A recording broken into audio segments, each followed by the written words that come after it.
you might be interested in sharing a few words about the magic of the season and the potency of spring. Well, certainly I will. On the primal fundamental calendar of the seasons, this is generally regarded as the beginning of the new time. We enter into the spring equinox, and we enter into the new half of the year. As all of the festivals can be seen to be, in some sense, they're New Year's turnings of the wheel, and there's 8 of these. But this one is particularly good because we're going from a winter that has been very harsh for many of us, and it's the time to turn towards spring. It's time for new beginnings, time for planting seeds that we wish to harvest in the coming harvest times, and especially 6 months from now, the fall equinox. And this is the time for the changing of the terms in the school, the awarding of the merit points and the house hat and the lodge cup and all of that good stuff.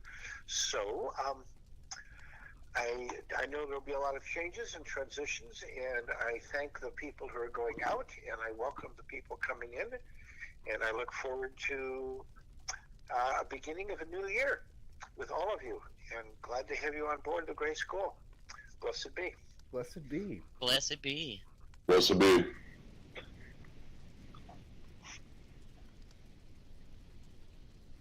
Captain, Yes. do you have any opening remarks you would like to share? Well, I can say that it's been an extraordinary experience being in the roles that I've been in with the school. I've worked with extraordinary people. I've seen wonderful things happen, and it's such a blessing to be part of this school. Such a blessing to see all of you grow, all the things that we've shared, and it's going to be another adventure. Stepping into a different role, going back to the primary focus of my coming to the school is, being apprentices. We're all apprentices. So we give our efforts and we do our best. And as we grow together, we'll just expand and do great things. So thank you. Thank you, Captain. Yeah, it's a transition times indeed. Provost Kingsley, do you have any opening remarks you would like to share with Gray School today? Well, I would just like to take a moment to thank the captain for his words, and of course to thank the headmaster for his words. Very, very powerful stuff, talking about this being the start of things. I think, much in the same way that the year brings us different chapters, each day also reflects that same complexity. The beginning of each day is the spring of that day. And so we are in now the day of the year, the morning of the year. And we have some interesting opportunities which will come to us in 2022. Some interesting opportunities and some interesting challenges. We have wizards all around the world at the Gray School of Wizardry. And it's something that we're quite proud of. And it's an interesting thing to see how wizards around the world engage with their communities and serve their communities. And I hope that for our wizards around the world, that they continue to value wisdom, and of course that they should stay safe in interesting times. So there's that. Now on to some kind of interesting news and exciting events. We have Gray School rings were reintroduced yesterday, and they'll be available till the end of spring, which is quite spiffy. If I do say so myself, I've got my ring on right now, at the very moment. So you can go get your Gray School class rings on Magic Alley. Of course, each sale of these things helps to support your school. It goes to scholarships, it goes to new inventory at Magic Alley, all this sort of stuff. So it's high caliber, and it's high quality too.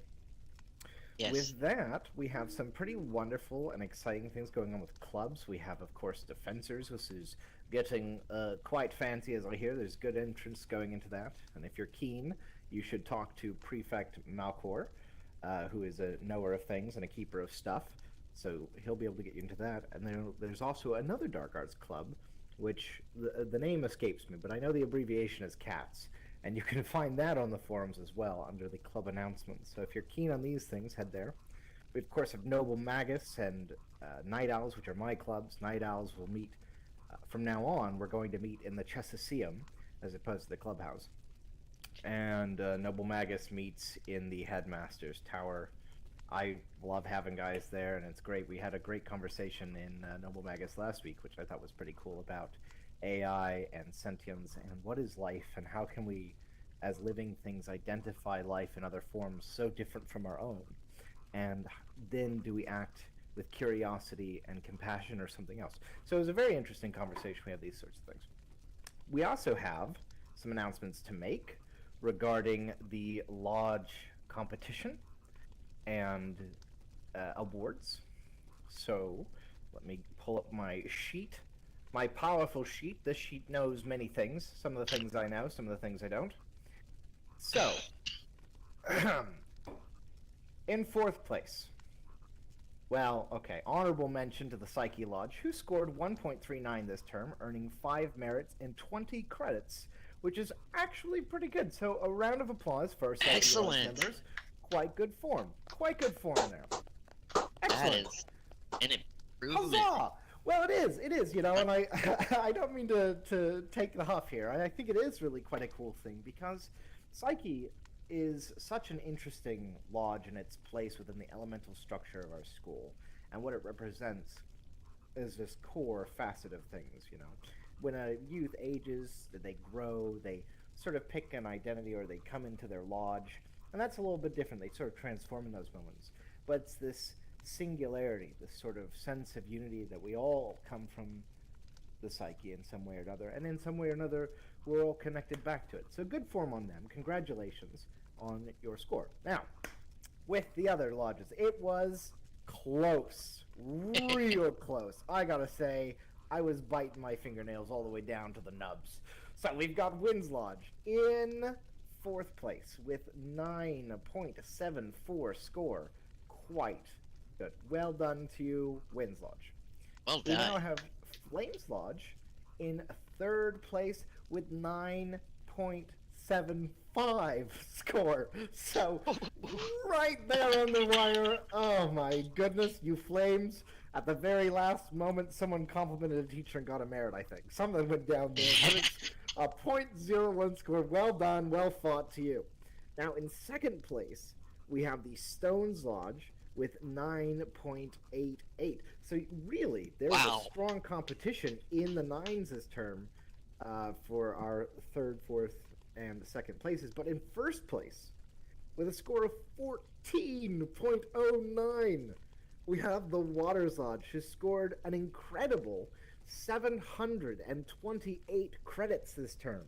61 merits, with only 56 members of the lodge. So really well done to you, Waters Lodge. The banners on the campus will, of course, remain the rightful color of Waters to let everyone know that your lodge is indeed the very best for this term. Now, I would like to honorable mention, we had some pretty amazing work come out of Winds Lodge's term, though you did wind up in fourth place. You had the highest merits we've seen in a long time, at 152. That is an immense amount of work. And a lot of those merits came not just from completing your challenges, not just from completing assignments with excellent repute, but for doing wizardly acts in the world.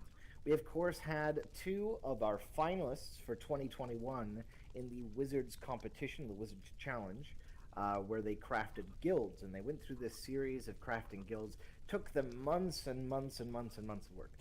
Vice Captain Blue is someone who also ran in that competition, and can attest to the difficulty of the tasks at hand. Though, when it came down to the wire, we had 2 semi-finalists come from the Winds Lodge, scoring their lodge, each 30 merits, for a total of 60 merits from that challenge. So really impressive show of force there from the Winds Lodge, and good form too.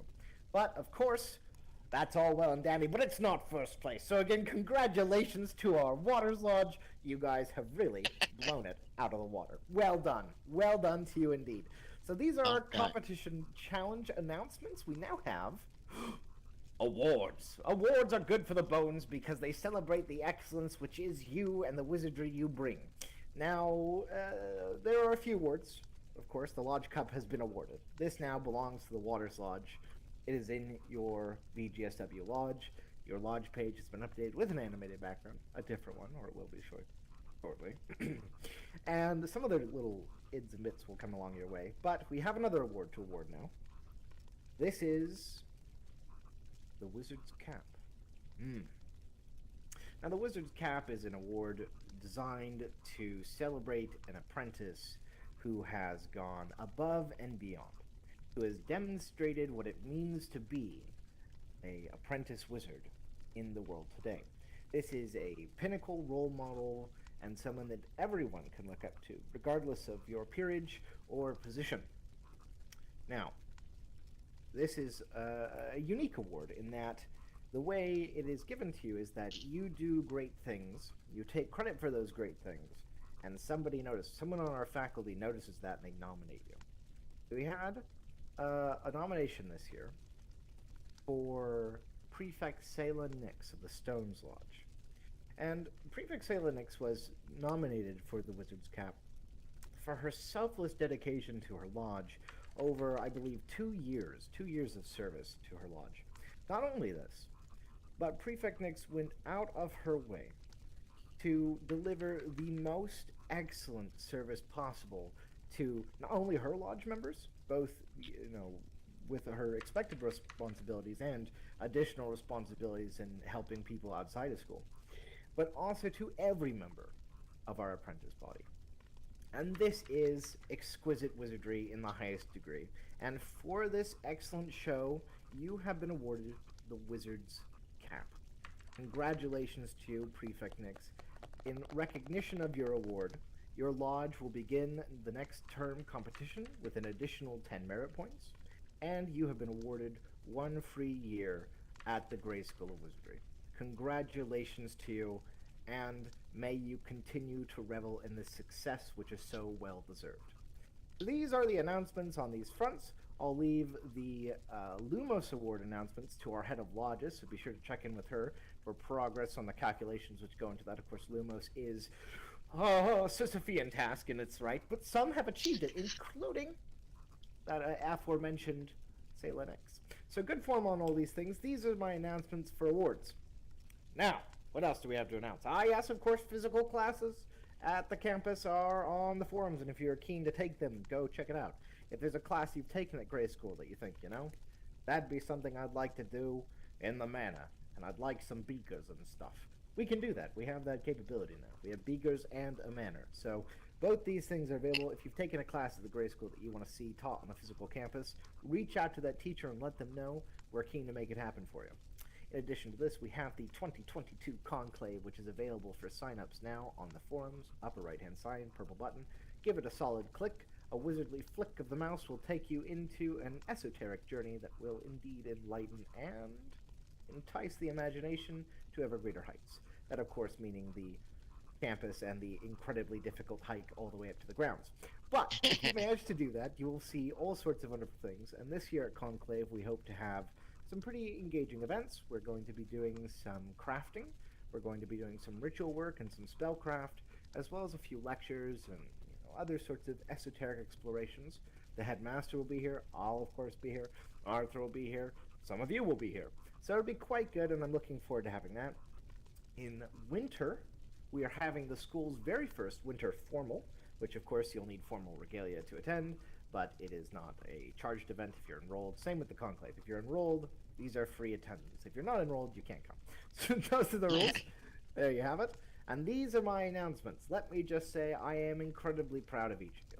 I think that each of you have learned very wizardly lessons this term. And I'm looking at the people in this room. I don't know you who's listening, but I bet you've learned a thing or two as well. For the people in this room, I know for certain each of you has learned a powerful wizardly lesson this term.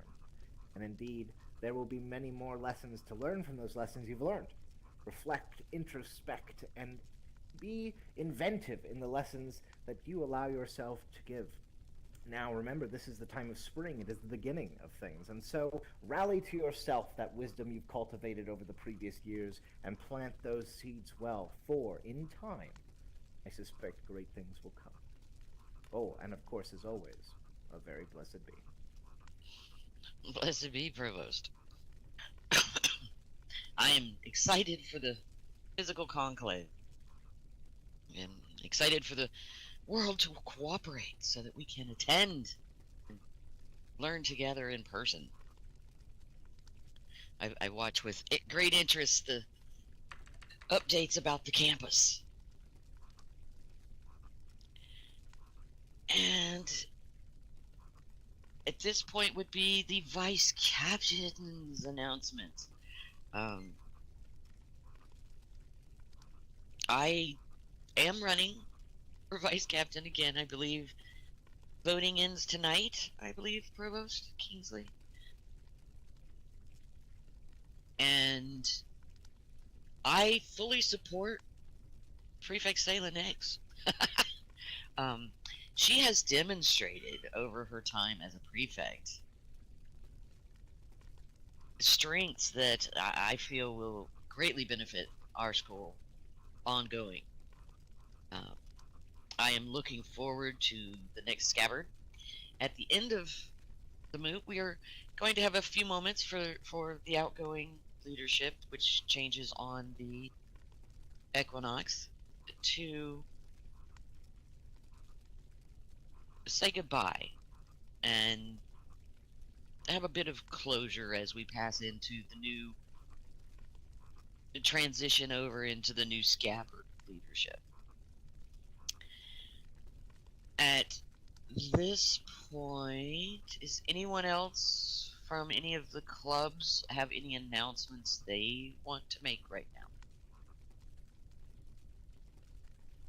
Go to Noble Magus and Night Owls. That is all. What day? What days are those, Provost? Wednesday and Sunday. That is all. Okay. Check your forum. Yeah, it's on the forums. I strongly recommend going to the forums. Are those posted on the handy dandy calendar that is right behind me here on the wall here at Hobbit Hall? They are not, but they definitely should be, and they will be now that you've publicly shamed me.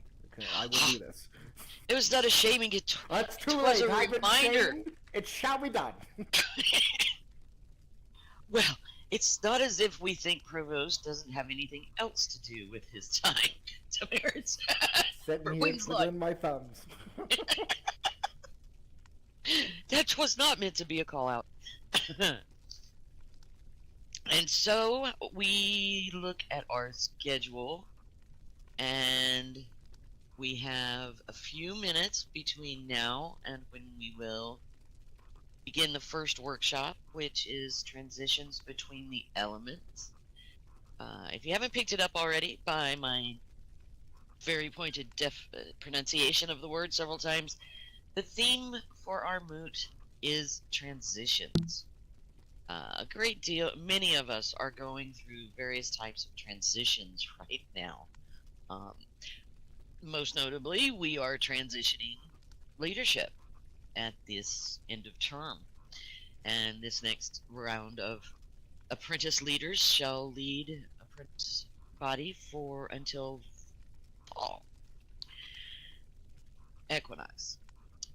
And the world is transitioning.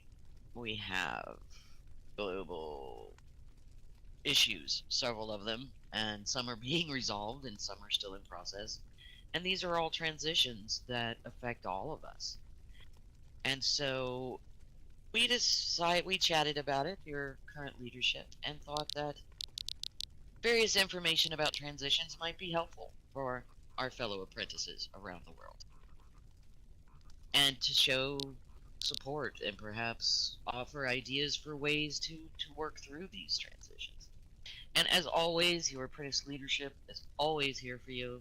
If you have any questions or need someone to talk to, reach out to them. If they don't know the answer, they will find someone who does. And at this point, we shall take a short break until 10:40. 10:45, and we will have the workshop here in Hobbit Hall. Beside the door is a gift giver, which is a necklace that was created by Apprentice Cerberus Bindweed's friend and gifted to Grey School. It is a very beautifully rendered Pankadoos. And there is also a note card giver, which contains the schedule for the rest of the virtual moot. So we shall pause and return at 10:45.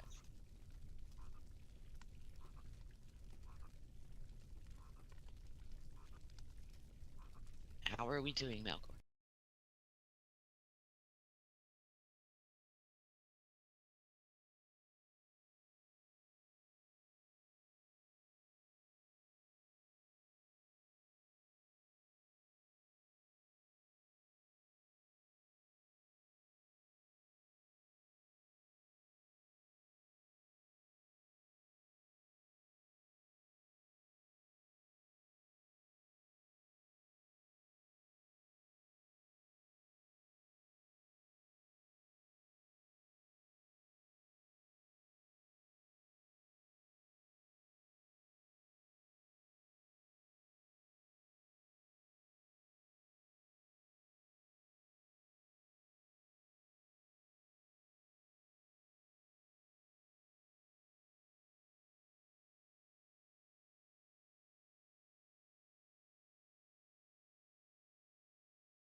live.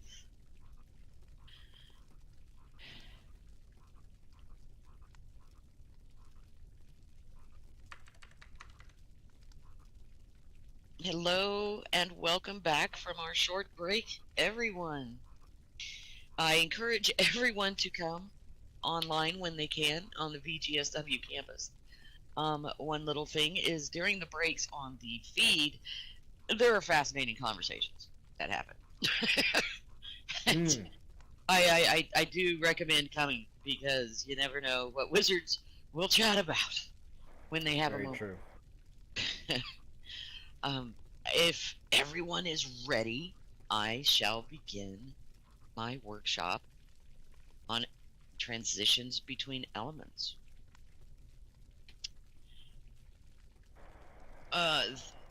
Spring, we talk about spring being a transition time when we're going from winter to spring, which is a huge transition that happens in nature on our planet every year so far.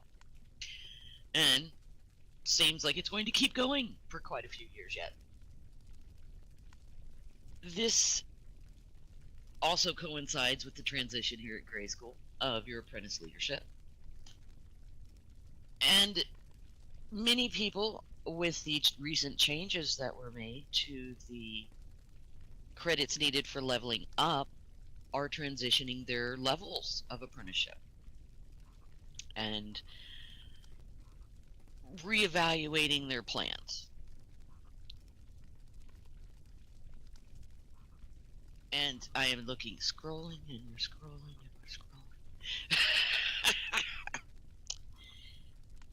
One of the things that has been coming up for me a lot lately is that the world is not black and white, as much as the various news sources would like us to believe that you're either for or against. It's light or dark. It's white or black. It's good or evil. The world is not black and white. The world that we live in is so many shades of gray, which is another frequent comment that I make and I hear from others. And this totally ignores the basic elements of life. We spend a great deal of time in our classes with Grey School of learning about the elements: earth, air, fire, water. And I paint with acrylic paints.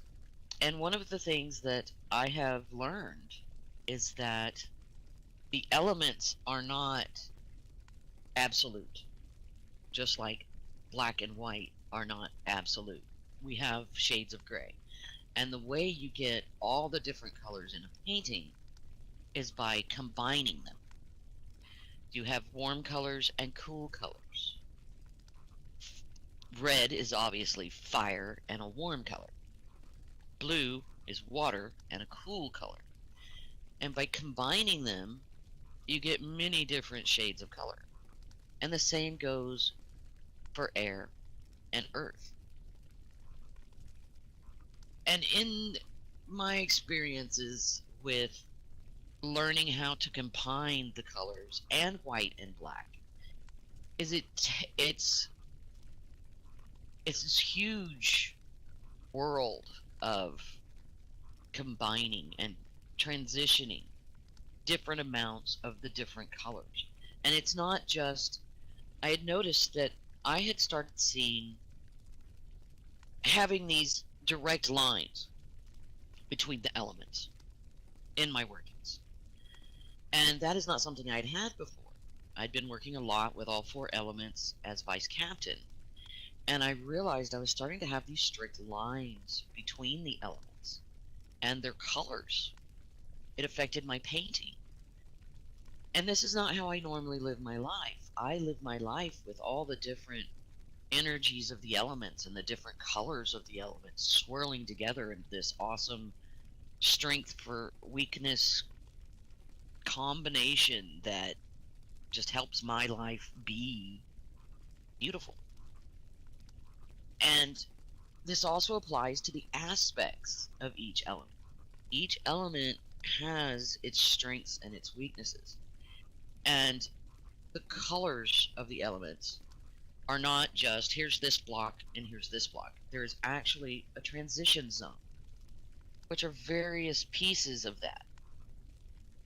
But when looking at it that way, I realized I had forgotten that there is a center. And for Gray School, our center is Psyche. And they are the combination of all the lodges. They are the blending of all the colors, the blending of all the strengths and the weaknesses that occur between the elements. And thinking about these changes, and in winter to spring, you're doing a lot of planning as a gardener, and is a lot of planning happens. You know, you spend a lot of time thinking about things. You know, what do I want to put in this year? What do I want to be able to eat in the summer and in the fall? What do I want to be able to preserve for the winter? And there's this synchronicity, transition zones of gardening, where you plant certain flowers to help keep pests away, and you even look at the colors of your plants and the blooms and the flowers for what will attract and repel. And it just all fed back into the elements, and I realized I needed to work with that transition zone of the elements. And in a group I belong to, I am the house of fire and water. I work with those elements. I work with all 5 elements all the time. And one of my little rants I like to go on is fire and water make steam. That's the blending of fire and water. And depending on how much of each one there is whether how much steam you get, how much the water evaporates, how much the fire goes out, just for the pure physical elements. Water and earth make beaches, which is, and for that, think of a volcano. We have volcanoes going off in several countries right now, and they are creating new land. This is how they get new land. It is a combination of fire, earth, water, and air. The air cools the lava, the water cools the lava, the earth and fire create the lava, and then that in turn creates new earth. It's a perfect example of how the 4 basic elements, interact with each other, support each other, work together to destroy and create. There's no denying that lava is an incredibly destructive element, physical element, and it is, however, a combination, and it is weak to air and water, but is strong when it flows across the earth, and its heat is fed by the plants and organic matter there. And earth and air work together and make dust, sandstorms. Air and fire make heat. Air and water make clouds. Clouds and heat make rain. Fire and earth make ash. Earth and water make soil from the ash. There is an interconnectedness physically between the living embodiment of the elements.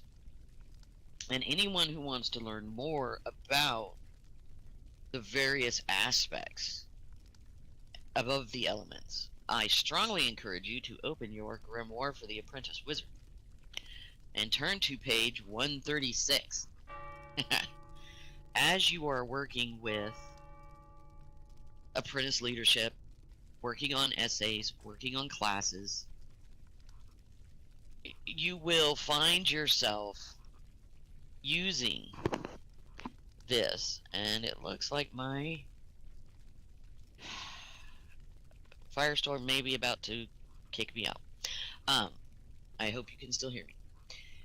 Page 136 in the Grimoire for the Apprentice Wizard contains a huge amount of information about the elements. It contains information about the lodges, magical symbols. I have found myself referring to this page for every ritual I've worked on, not only for Grayskull, but in real life. I find myself referring to this page for frequent essays, and definitely referred to it for this workshop. There are, and it was partly looking at this page that made me realize there's that transition zone that I am working on incorporating into my personal table of magical correspondence, so that it is more evolved and more accurately addresses how I work with the elements. Since a part of our transition time right now is our transition of apprentice leadership, it brought up transitions, which led me to realizing I was not working as well with my transition zones. It brings more balance.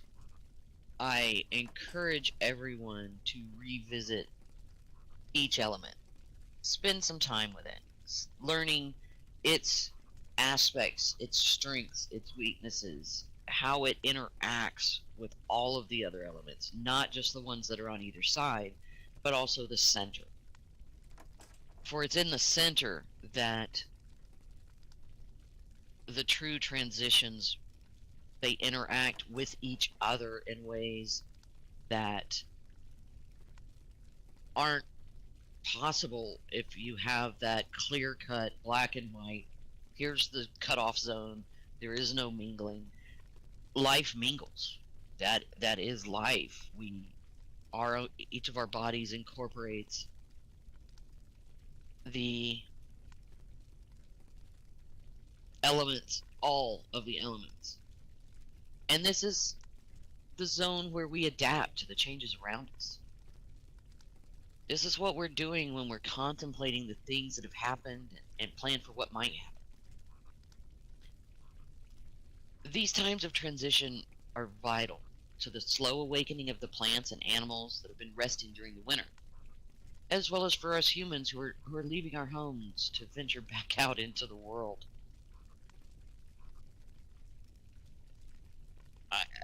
The main point of this workshop is to remind everyone that transitions are not just seasonal.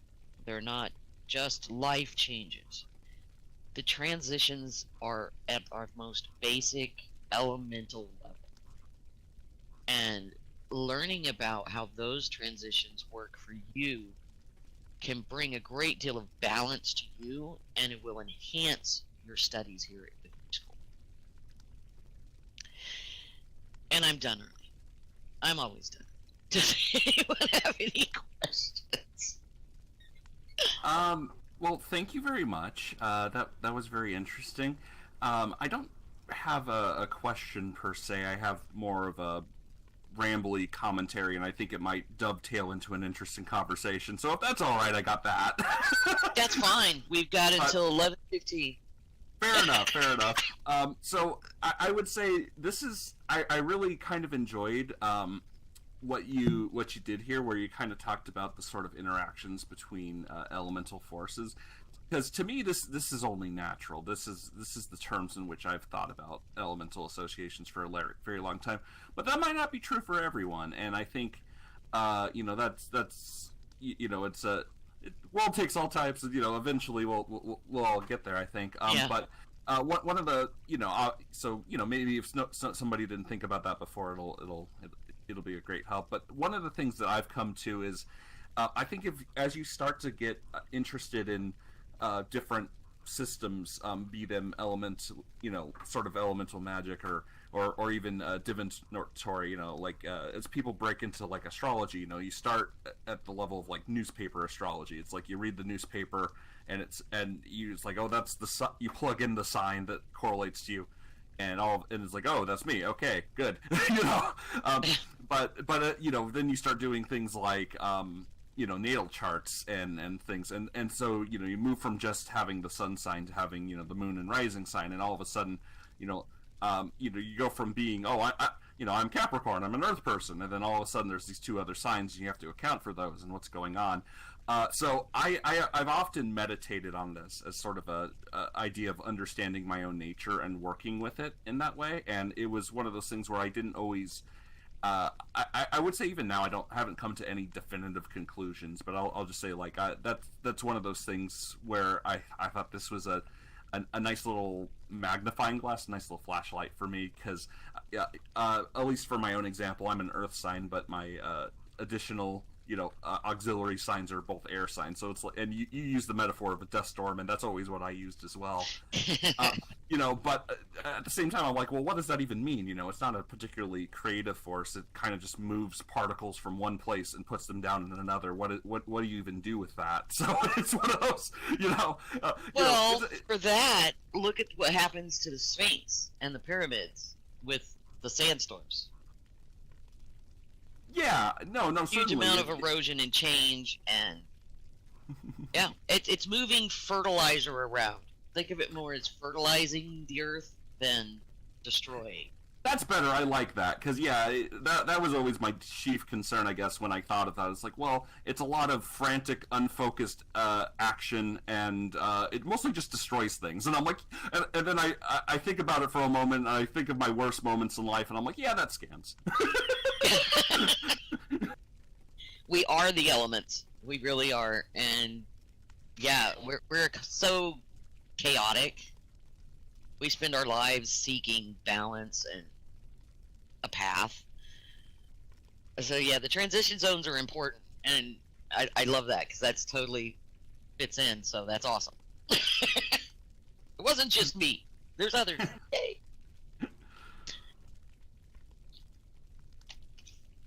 So yeah, I'm going back to I've got all sorts of different elements, where different classes that I've taken, and they'll come at the elements from different directions. And most of my life, I have just fed it into my whole. Well, there's a little bit of everything going on all the time, and that was something I just realized this past week. As vice captain, I was focusing on understanding each lodge and what it stood for. And in my term as vice captain, I had somehow narrowed my focus, and I had lost my transition zones. And the transition zones are where creativity happens.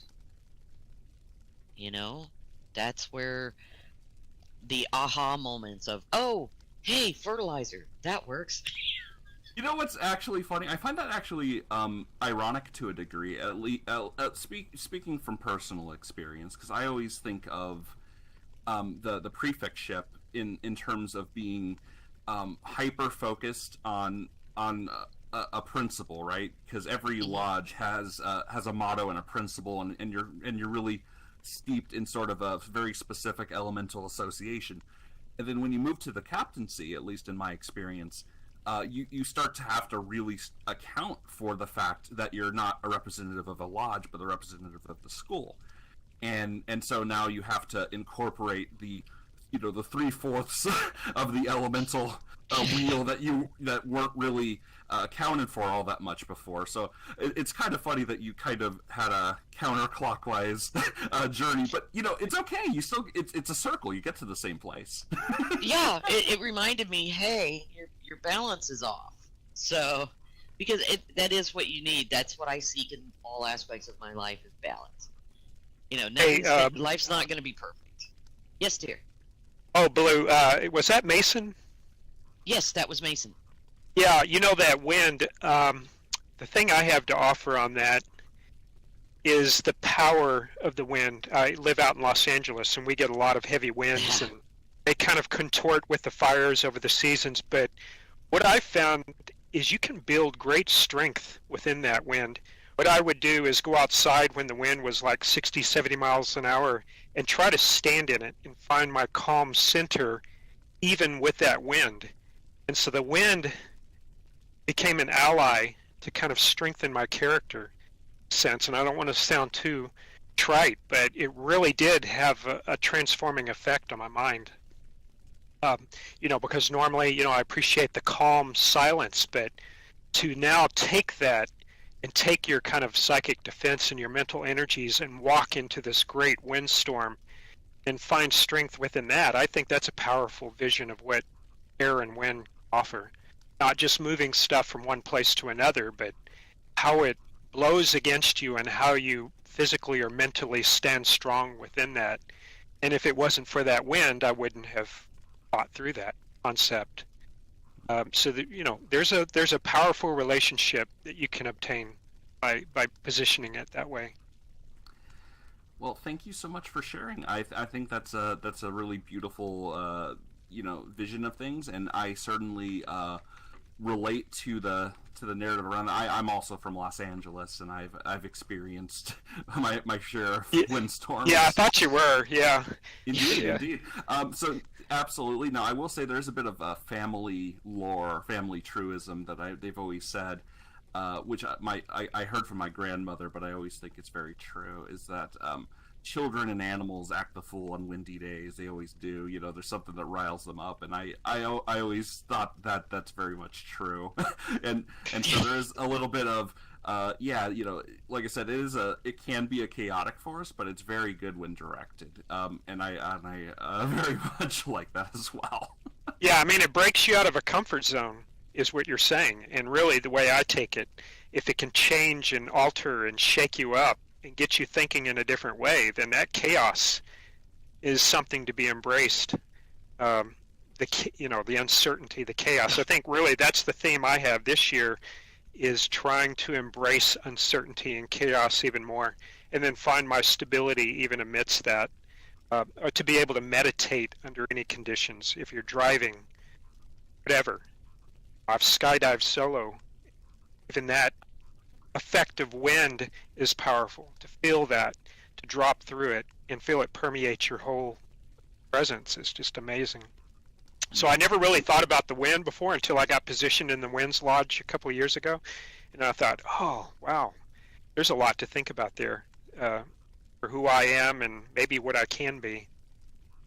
Anyway, yeah, I appreciate your thoughts, Mason. That was very good to share that. Thank you so much for that.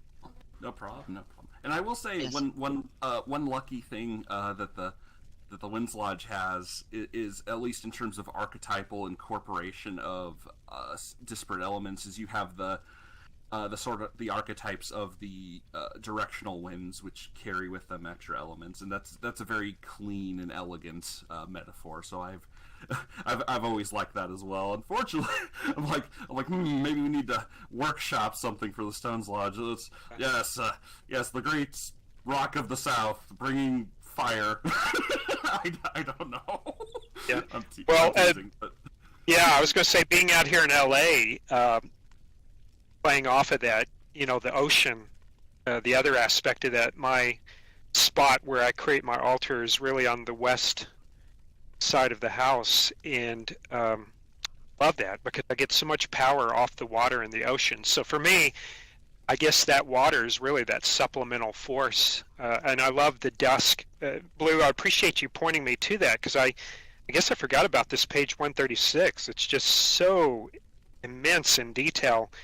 But Yes. the time of day, sunset and dusk, that has always been my favorite. That deep transition into the night where I can be quiet and solitary, but right at that cusp of change is just so powerful. So I really relate to that sunset and dusk of the water. That was another great call out. So thanks for sharing this table, because I'm probably going to sit here all day just looking through this again. Yeah, I recommend everyone bookmark that page, because you will come back to this over and over. It is one of the most viewed parts in my book. When I just set it down and go to flip it open, it automatically opens to that page now. Yeah, no, absolutely, for sure. There's a couple of pages I've entrenched myself from the grimoire, and that's probably one I could stand to come back to. So thank you for drawing attention to it again.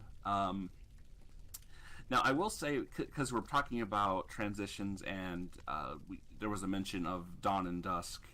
I completely forgot, but there's sort of an interesting metaphor in nature and the arms race of animals, competing for food and trying to survive each other. Sort of nature's tango, I guess, if you want, whatever you want to call it. But because it's very common knowledge. Animals that are active during the day are called diurnal, and ones that are active at night are called nocturnal. But there is a third category of animals that are mostly active at dawn and dusk called crepuscular. It's a weird, strange word, and doesn't. But and animals that do this are on both sides of the fence. There's certainly prey animals who have adapted to this in order to increase their survivability, like rabbits, and there's animals who have adapted to hunt them, like cats.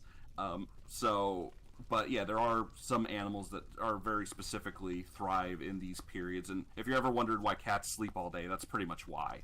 They're most active at dawn and dusk. That's also why if you have an indoor cat who you let outside during the day, they will start to try to sprint towards the door and try to get outside as soon as the sun's going down, because they want to act a fool and run around your backyard. Well, that's when experience. Mice are most active, and that is one of their favorite prey animals. Indeed, mice as well. Yeah. Hey, I'm glad this had meaning. Yes. Can I have? Yeah, one more quick thing. It just occurred to me. Last year, I had to take care of my mother, and we've been, distant for so long, and then I ended up being the one to have to take care of her in hospice to her last breath. And that last breath is the other aspect of air.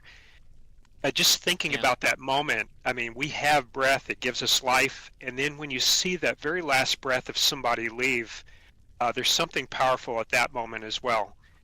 So it draws your attention back to air, back to breath, what it does and what it implies when it's no longer there. So I guess that was the other concept I wanted to quickly throw in. So I don't know why you did this to us. You made us think too much about this. Now I'm going to be gone all day on this. It's what I do.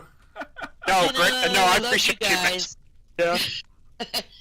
I like to share these epiphanies I have with you guys, so that I'm not alone staring at all these things. But yeah, just one last thing, especially with you, it was a point I didn't bring up, was that you pointed out with the last breath. That is another aspect of air.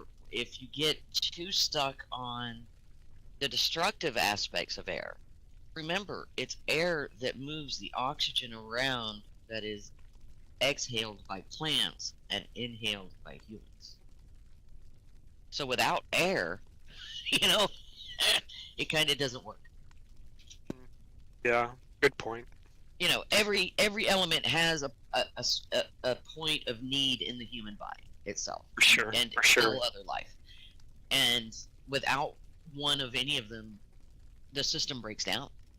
It is that community, that interaction of various amounts that makes humanity's body work.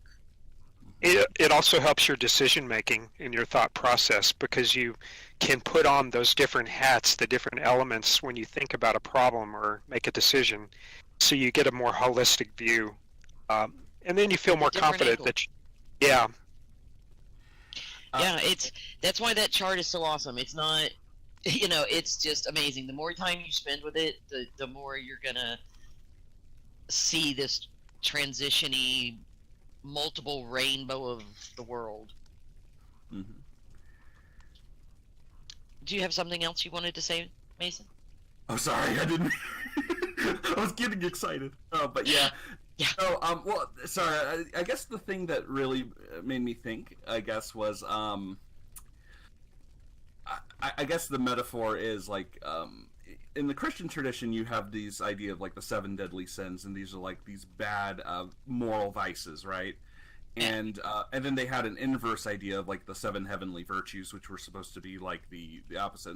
And the idea is that there's like a corollary, but they also kind of expanded this where there's like there's actually supposed to be like a over excess of the virtue that goes too far, and that's also considered kind of a weird inverse vice.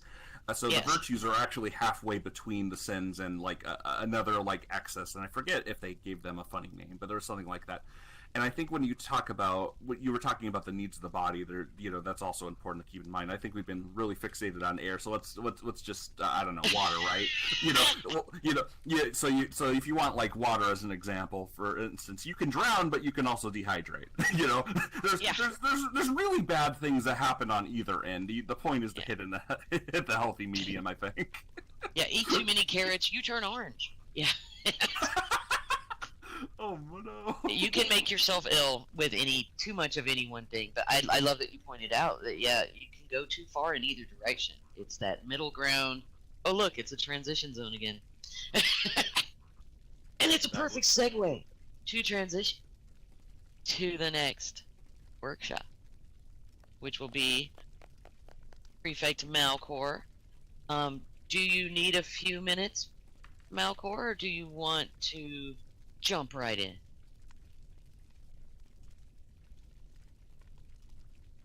To the assemblyum. Everybody has to remember how to stand up now. Oh no! This is where you get to see who is sitting on the bouncy seat. It tends to move around. Yep, I got some air. I got some air. Yep. There are bouncy seats at the tables. I know that I would say our beloved prefect deliberately moves them about, but sometimes you're on it, sometimes you're not, and you're sitting in the same place. The funny those who world. Don't know, our provost has a most excellent sense of humor. So The funny world. Yeah, we'll run across things on campus and go, what? Zeros and ones, the funny little machinations of Second Life. Who can say how these things are happening? Who could say? Right? Because there are definitely ghosts in this machine. People, I would have loved to have been there for the AI conversation the other night. Because Second Life is just a total of the ways the little programs and scripts interact together sometimes are just amazing. Okay, I saw a chair. Yeah, that's a good way for me to sit. And if anyone did not get their remote gift, I should have said it before we left, but back in Hobbit Hall is the note card for the schedule and the moot gift. Welcome, Skywalker. And Damien. Hello. And I'm gonna mute my mic.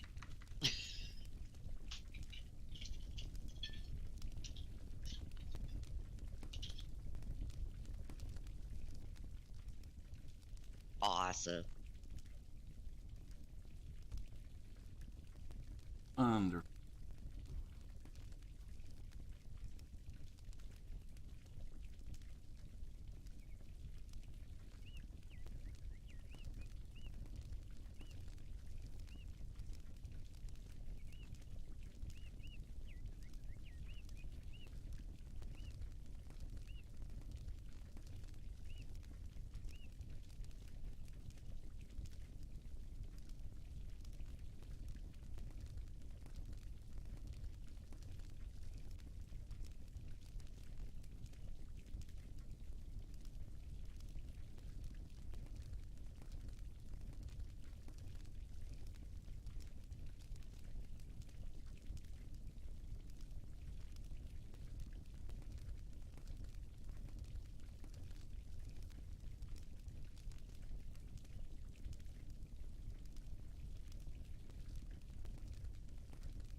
Guilty.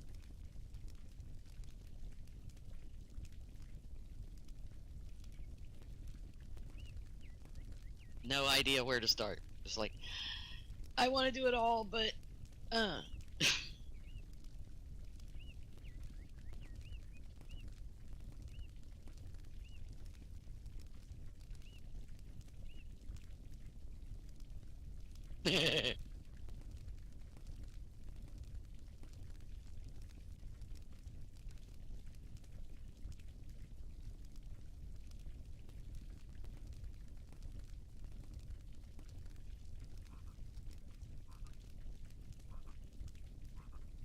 Oh yeah. Very much so. Very much so. Indeed.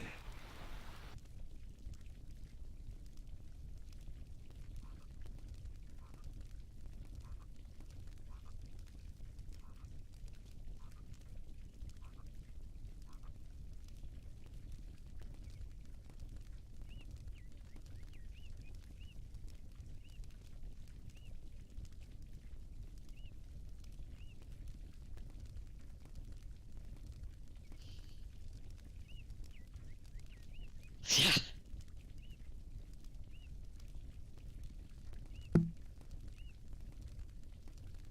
Yeah, that's why I decided to start with lesser rainbow and work my way up. Pick everything, and that's not working. I don't recommend it unless you truly have the focus.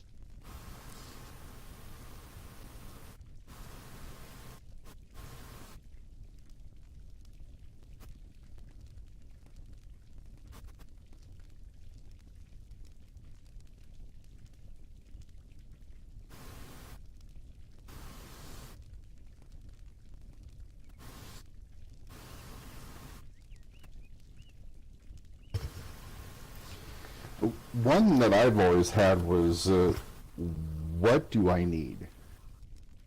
Do I need anything specific? Is there something that, I mean, it's wonderful that we have the required courses, but what is it that I need for me? Why am I here? And the way that I was able to answer that question, Malcor, was through the reverse goal setting. I went to the department, looked at what they're all about, chose lore, then went to the practicum of the lore department and said, yeah, this is something I can work with. And then from there, I went backwards and accepted Greater Rainbow. And so as of now, I actually have a schedule for 7 levels to achieve Greater Rainbow and a major in lore. So it's like I have a map that I can go to. When I'm done with these 6 courses, I can go to the map and say, okay, these are the ones I need next. And it's been a game changer for me, because now I don't spend weeks browsing courses and say, do I really need this?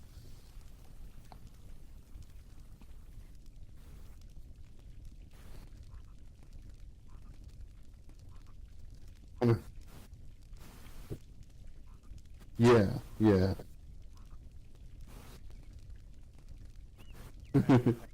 Yeah, yeah.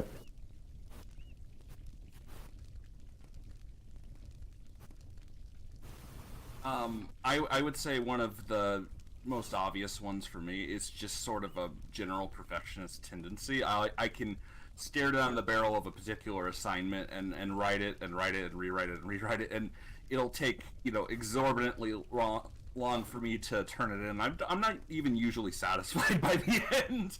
So there's it just kind of never ends. It's just like, I guess it's the that old adage: the perfect is the enemy of the good. All that. Mm.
Well, I have a thought on the why. I mean, just that sheer act of asking why brings you out of that kind of myopic pull or that sphere that you're working in and gets you connecting new neurons, and it really gets you thinking in a broader level. I mean, even the teams that I manage, I challenge them to do that because they can start to connect dots in a new way. It's not just becoming a rote activity, not just doing it for the sake of doing it, but now they're asking, why is the benefit? What's the creative or the business output? And then how can I become involved in that, or at least feel empowered by that very act of asking why? And that very act, through that asking why, start to see the bigger picture of what you're doing, or maybe what you can do. So, I mean, why's been what philosophers ask, ask why, and then why the why. And as soon as you do that, these spheres of reality open up at each level that you ask why. And so, I do the same thing, and, the answers may change as I get older, or as I go through different transitions like last year. I may shift, or I may, join other classes outside of Grace School, and they may kind of modify my thinking. My relationships change, so it's all very organic. But I think your point's well made. Why is very powerful in so many endeavors, not just within us, but how we lead others and how we get others to think in a bigger picture. And it may not change anything in the moment, but it plants seeds in the back of your mind. So maybe 3 or 6 months you said, I thought about that. I've introspected enough without even realizing it that now my heart is drawn to this new area. So, I mean, you could go on and on with that, but why is such a powerful word? I think it does make sense in a practical standpoint. Like I said, I use it to challenge my team to make sure they know why they're doing what they're doing. And if it's really not what they want to do, let's work together and find the fulfillment and path that they really do want to do. But they're not going to know it until they ask the question why. And then there's the times that, having contemplated the why, later on, all of a sudden, you're like, oh, this is why I did that. Because I wouldn't be able to do this if I had not asked why and made changes then. If I had not done it just because, I wouldn't have that knowledge now when I need it. Yeah, and I guess the trick is also recording what you come up with, right? Because I find sometimes if I just ask why, and then I move along with the day, I kind of start to lose track of what I discovered in that moment of asking why. And I think that's where journaling. Journaling. And then, building that foundation that you can refine and assimilate new thinking, but you're building a foundation that why is your chisel. It becomes the way to chisel and sculpt. And as you do it, take a snapshot of that moment, build on it. But if I ask why without necessarily grounding it that way, then yeah, it does get it lost into the ether sometimes.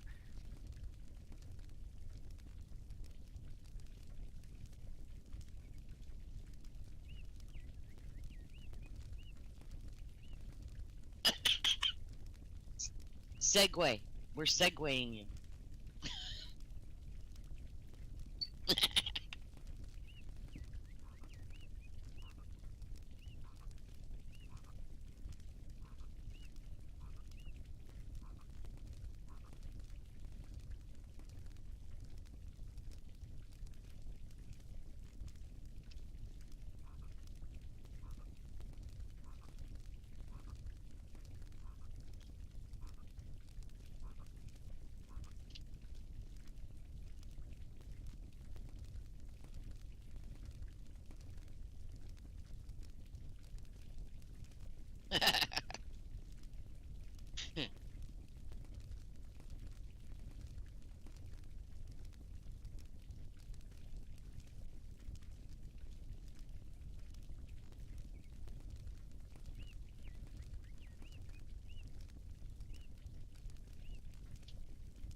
Well, for that, resolving that tension sum between life and study, I try to incorporate time into my week.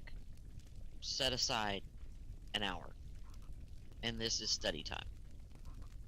Now, something comes up in life, it switches around through the week. And that can help as long as you stick to your schedule. You know, some of it could be just modifying our expectations. A simple example came to mind. I will sit and look for something to watch at night. There's so much content. And I end up wasting an hour putting stuff into my watch list, and then I'm so mentally exhausted, I don't actually pull the trigger and watch something. If I would have just modified my expectations just a little and said, you know what, just dive into that one. Let's see if it works or not. 10 minutes into that movie, by God, it did work. And I was totally lost into it, and I just needed to kick myself again and again. I find that in several other areas, like Malcolm was saying, you know, even outside of class, that mindset where you can waffle and waller and stuff, and then you end up blowing your brain cells just in that process, and then before you know it, it's like, doggone it, I could have at least chipped away and had one step toward the success of that class if I'd have just, you know, tested it out, dipped my toes in the water. It may or may not have met my expectations, or maybe my expectations were just too rigid. I'm just too grasping of something. Really, I need to stand back and let that, you know, it goes back to the air, the wind. Let the wind kind of take me where water take me. Sometimes, you know, I think a lot of the problem is just being organic with life and just letting it take you where it will. And then at that point, refine your expectations and your priorities as you do that discovery that way. So there's that notion of action and doing action, because action will break a lot of log jams in the process. And I fall victim to that quite frequently in different areas of life. Oh, I do too. One of my issues with my classes is I want to do the perfect paper, the perfect test. And it's okay to not get 100%.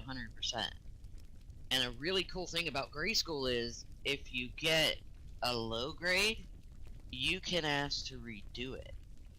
And you can keep redoing it until you get it right. Grammar Gremlins is a class we take. I don't do well with those kinds of things. And full kudos to Dean Servio for his patience as I retook the class, the different lessons, over and over and over until I got it right. You may have to keep redoing something. And it's fine. It's fine to redo it. You learn something every time. Too high expectations on myself.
Well,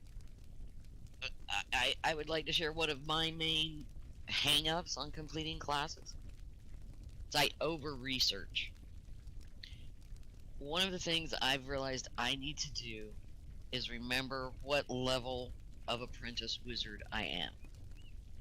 We all want to do the best job we can for any job we do. And I have to remember that as an apprentice, I am not expected to know everything. I'm here to learn. So I have to draw a line on how long I let myself research and how many pages of research I let myself accumulate. I have a limit of 20 pages of research, which I should probably lessen so I can progress a little quicker, is do due diligent research, but don't get bogged down in the research. Keep the focus of, this is the class I'm taking, this is the information they've asked for, and this is the level I'm at in my learning. Because we can find college and beyond level research on many subjects, and truthfully, we are just beginning our paths, many of us. There's a ways to go.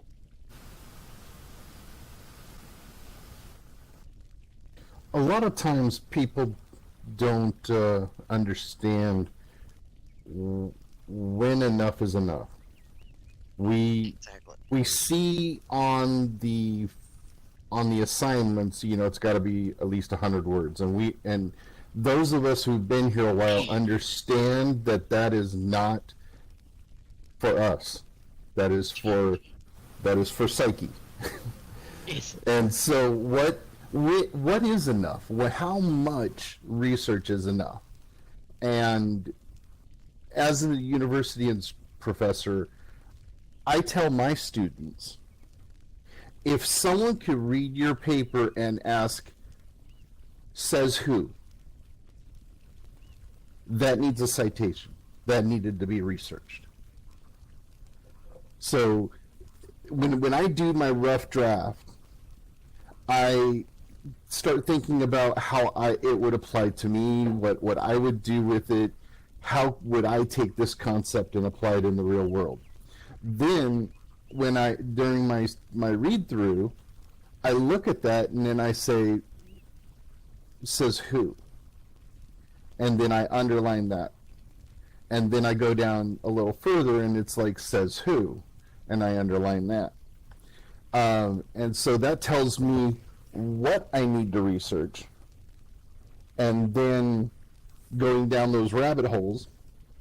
A lot of time, rule of thumb is that for every 300 words, you're going to have one citation.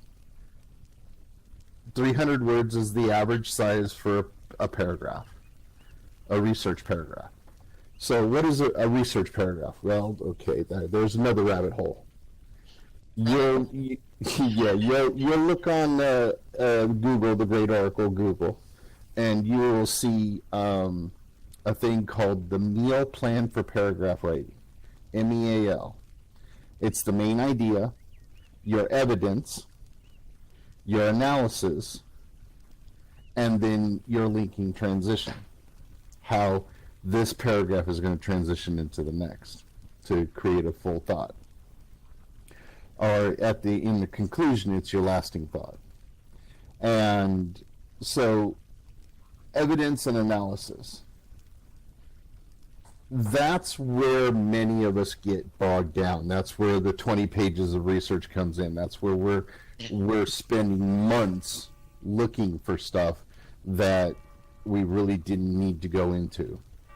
Again, if you do the rule of thumb, one citation for every 300 words. Now, I actually have a specific code that I do for assignments.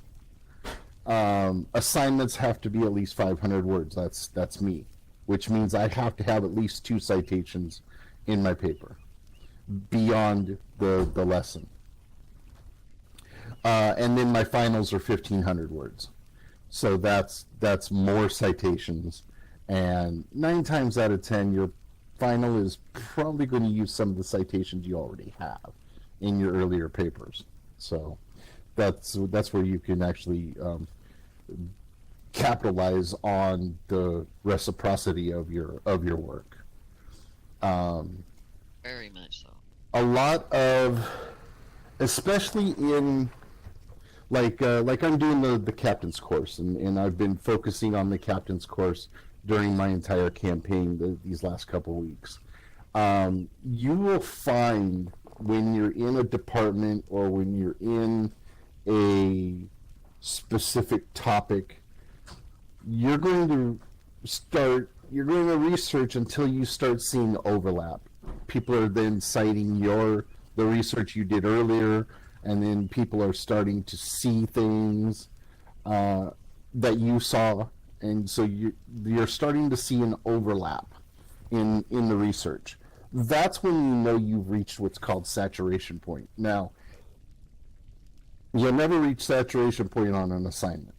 We're talking like... You should not. No. Well, no, because saturation point requires a minimum of 100 citations. So we're talking, capstone, we're talking practicum level stuff here. But what you will see is you will see what I call linking concepts. You will see on your topic, you will see how someone did something just a little different, kind of tweaked it a little bit. And that could help you if you get the writer's block and you've only got one paragraph in a 4-paragraph paper, and you don't even have a introduction or conclusion yet. You're just ready. You just got 300 words of an afterthought. But when you start looking at you start putting these concepts in Google, you start looking at the Wikipedia, you start looking at the research, sacred texts and stuff. Humanity is really, really keen on the idea of research to find again. And so a lot of times you're going to see that if you had this thought, 9 times out of 10, there's 12 other people out there that had the same thought. And so you as a researcher, your job is to find those other 12 people, and that's the key. That's honestly the key. And if you have found enough people or citations that you can solidly refute your argument in the assignment, then you're done. A paper is never done, it's only due. Yeah. If you try and keep doing it till it's done, you're never turning it. Exactly. You'll never be done. There is a little, I call it a cheat that I do, that had the more classes I take, the more useful it is. It's a tool. I have a file on my computer that I enter every reference. And this is a file where I took the description of writing and citing and the format that is wanted by grade school, our paper, and I saved it. And then at the bottom of that, I have my references, and they are in the same groupings. You know, how to reference a book, how to reference a video, how to reference a website, how to reference whatever. You will find yourself going back to the same texts frequently, such as the Grimoire for the Apprentice Wizard. It's very rare for it not to be referenced in one of my classes, so I just wrote it up and saved it. And then I realized, hey, I have already done this one so many times, I'm putting it on the list. So I now have a master list for my reference and for my citations, that when I keep going back to these same sources, I just copy paste it over. And I don't have to sit there and go, oh, I gotta read back through, how am I supposed to put this one together? And I can save that, and that's a little bit of time and energy that I can spend on the rest of them. If you're using Microsoft Word or Office 365 or what have you, there is a free program out there called RefWorks, R-E-F Works. And it's a free program. There's also one called LibText, L-I-B Text. These are citation programs. And these have, every scholar knows about these. And it's the only way that we can get our work done. Because you're absolutely correct. When I have 100 citations, now I'm in the middle of my dissertation for my PhD, so I have to go back every quarter to make sure that that citation is up to date. So I go to Google Scholar, I type in my citation to see who has referenced my citation. Or reference the citation that I'm referencing to see what they did, or if they've actually completed my research. If they completed my research, I then have to piggyback off their research to see where my topic fits in this body of knowledge. So having a program like that so that your master list isn't just an Excel spreadsheet, it's an actual master list. And going a little further than that, we actually have, when I did my first residency, it was a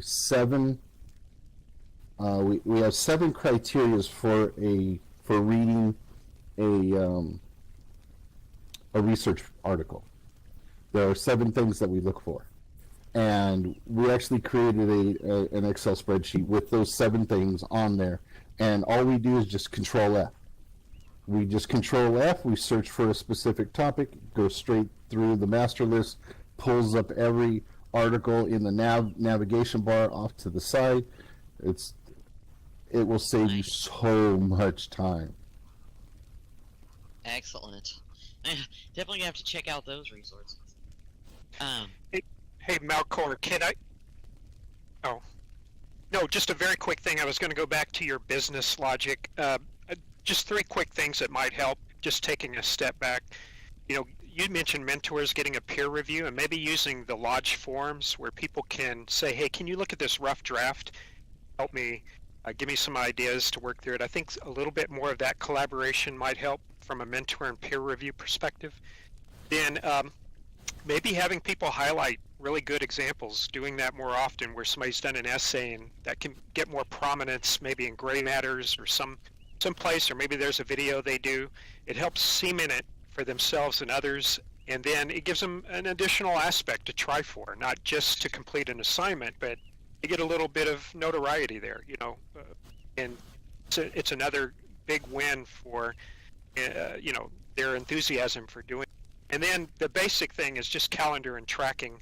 And you could take Agile Scrum principles where you're doing 2-week sprints. Typically, you'll do that in software development, and apply that here. I don't know if Grace School can do that, but it would be good to have a little calendar or a little way that apprentices could track their classes and say, okay, on Monday and Wednesday, I'm going to log this class in here, and that's what I'm going to do. I don't see really, unless I'm missing it, I don't see any tools like that that are within the same ecosystem. They're not having to go off and use yet another project manager or something. But if we had that, I think that could enrich just the organizational capabilities of students to be able to track what they're doing and plan ahead and kind of keep a cadence around it. It's really about establishing a cadence.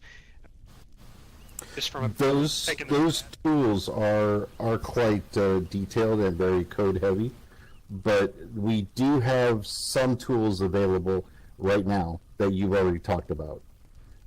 One is that every department has a forum.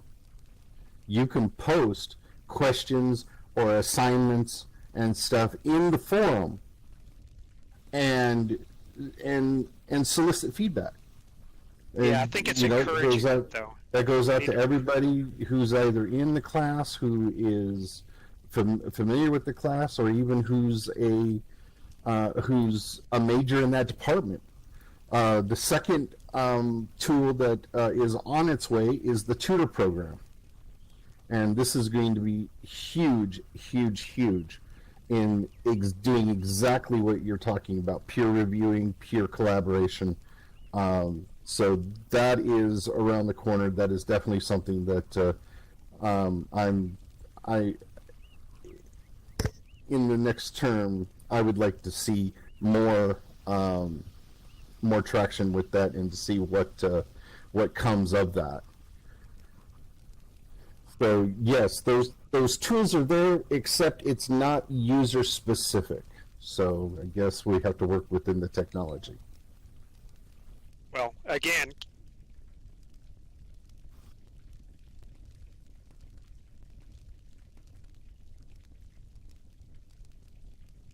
yeah.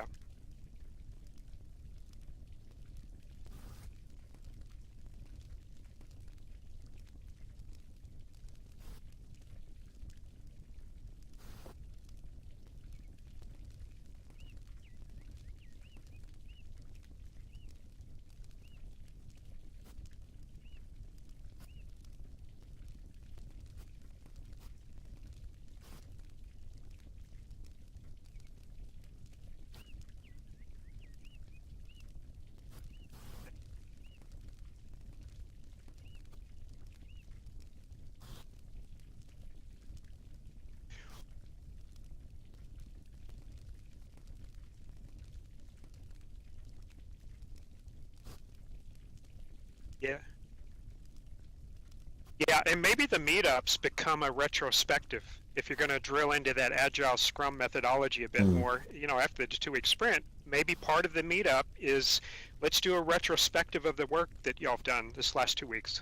Can somebody volunteer what they've discussed, and really build it around those Agile principles of tracking and Scrum mastering, and just little things. People don't have to always use them. They may be more solitary, but giving them the facility, I think, will give them a cadence and a framework for that. I guess that was my only comment, but thank you for letting me chime in there.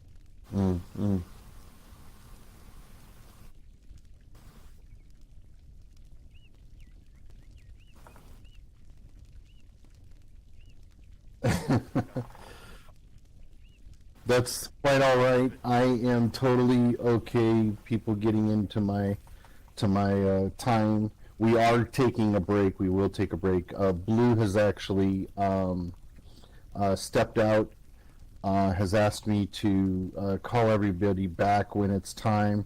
And since I'll be heading up the next workshop, I actually prefer to do it here instead of going into the lore room or anywhere else. I prefer to be outside on the virtual campus. So we'll meet back here.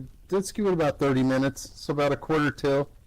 We'll meet back here, and then I'll do a brief hero's journey story for everyone, and then we can move on to leadership sharing time.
right. So, those of you that know, I am a lore major, and one of the great rewards and benefits of being in lore is storytelling, and it's a way in which, in the past, traditions have been able to keep their culture, as well as be able to teach those necessary archetypal, moral, even cultural um, archetypes and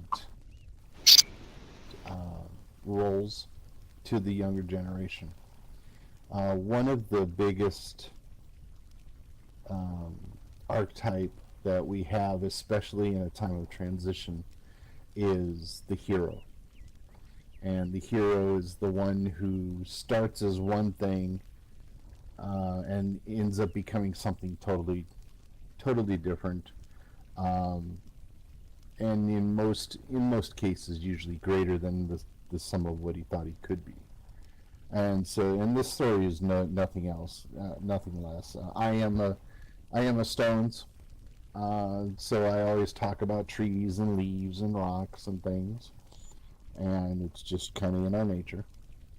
But I wanted to do something that was a little bit out of character. I wanted to do a story that kind of showed how transition, how, like Blue mentioned, how everybody's actually a part of all the elements. And Gray School's no different. We have our lodges, we have our leadership, we have our own little microcultures within our specific roles and groups that we belong to. But we are one school, and not not there isn't a whole lot of times in which we actually need to go very far to find some things that can lead us into that path of transition. So we find our protagonist, his name is Leaf. He is a leaf on a tree, and so one day a storm was hitting the forest, and rain and wind came down really hard, and many of the leaves and everything were taking the brunt of it. And this one little leaf was still, he just felt a real big chill. Wind was hitting him really hard, and he was just wet, just drenched. Every breath was ragged. He just trying to pull as much nutrients from the branch as he could through his stem. And it's like, oh, I hate my life. Why can't I just go and find a place warm and dry, like the squirrels that scurry on the branch? As if purposefully taunting me that I can't do anything about my lot in life. Little Leaf tried to pull his top coat around him to protect his vital stem area, totally unaware of the vigorousness of his shivering and how he's beginning to lose grip of the branch. And wind and rain, they just continue their onslaught, and then unfortunately Little Leaf couldn't hold on any longer, and wind gave a final gust and it sent the leaf up in the air, detached from everything, and he knew everything that he knew was normal is now lost in this sea of air and water and just ultimate chaos. Oh no, what now? I'm helpless. I can't do anything about this. I have nothing to help. And he did the only thing that he knew how to do, was to curl up to protect his stem area. And well, those of us that know anything, if you're in an area like that and you're in the middle of a free fall, curling up into a ball is not the thing you want to do. And so not long after that, he's starting to come down a little farther. He hears this kind of a whisper, like a voice, and it just repeats over and over. It's responsum et invento flante exuberant. What the heck does that mean? Responsum et invento flante exuberant. Unfamiliar to the phrase, Leaf just continues his plummet and unaware of what Wind was trying to say. In his descent, he heard a familiar voice and says, Leaf, what are you doing? And it's his old mentor, Virgil. And he's, Virgil, is that you? Why aren't you back at the tree? He said, oh, not to worry. I go where I'm needed. And it looks like I'm in need here currently. And so he's like, ha, very funny. I'm about to die here and you're cracking wise. And he's like, have you been listening to what Air and Wind have been telling you? Once again, Leaf hears the same statement. Responsum est invento flante exuberant. He's like, Virgil, what does that mean? I have no idea what he's talking about. Well, Leaf, that's because you're caught up in your own firmitas. Your strength is right now your weakness because you are not in your element. And so he's telling you that the answer is in the wind. So you need to embrace the wind. Open up your leaves. Open up your leaf. And don't worry about the stem. They'll take care of it. The answer is in flowing in the wind. And so he opens up his leaf. He takes Virgil's advice, and he comes to find out he stops his descent really slows. And so now he's kind of just floating in the wind, and the wind is just taking him. And Air comes in and is like, oh my gosh, I thought you were just going to lose it there. And he's like, well, why? I didn't understand. And he's like, well, that's because you don't know. I could only tell you what I know. And the only thing that I knew was that if you would just go with the flow, just go with what Wind and I were doing for you, then you would have less issues. And he's like, what you're doing for me, you're ripping my family, you ripped me from my home, you destroyed my way of life. And he's like, is that how you see it? And Air looks over at Virgil, and Virgil's like, gives him a shrug, and he's like, we do this to free you.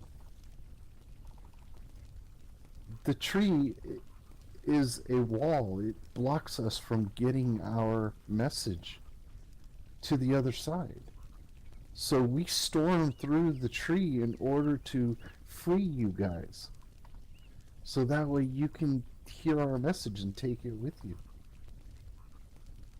And Leaf just is in awe, just had no idea about this entire different point of view.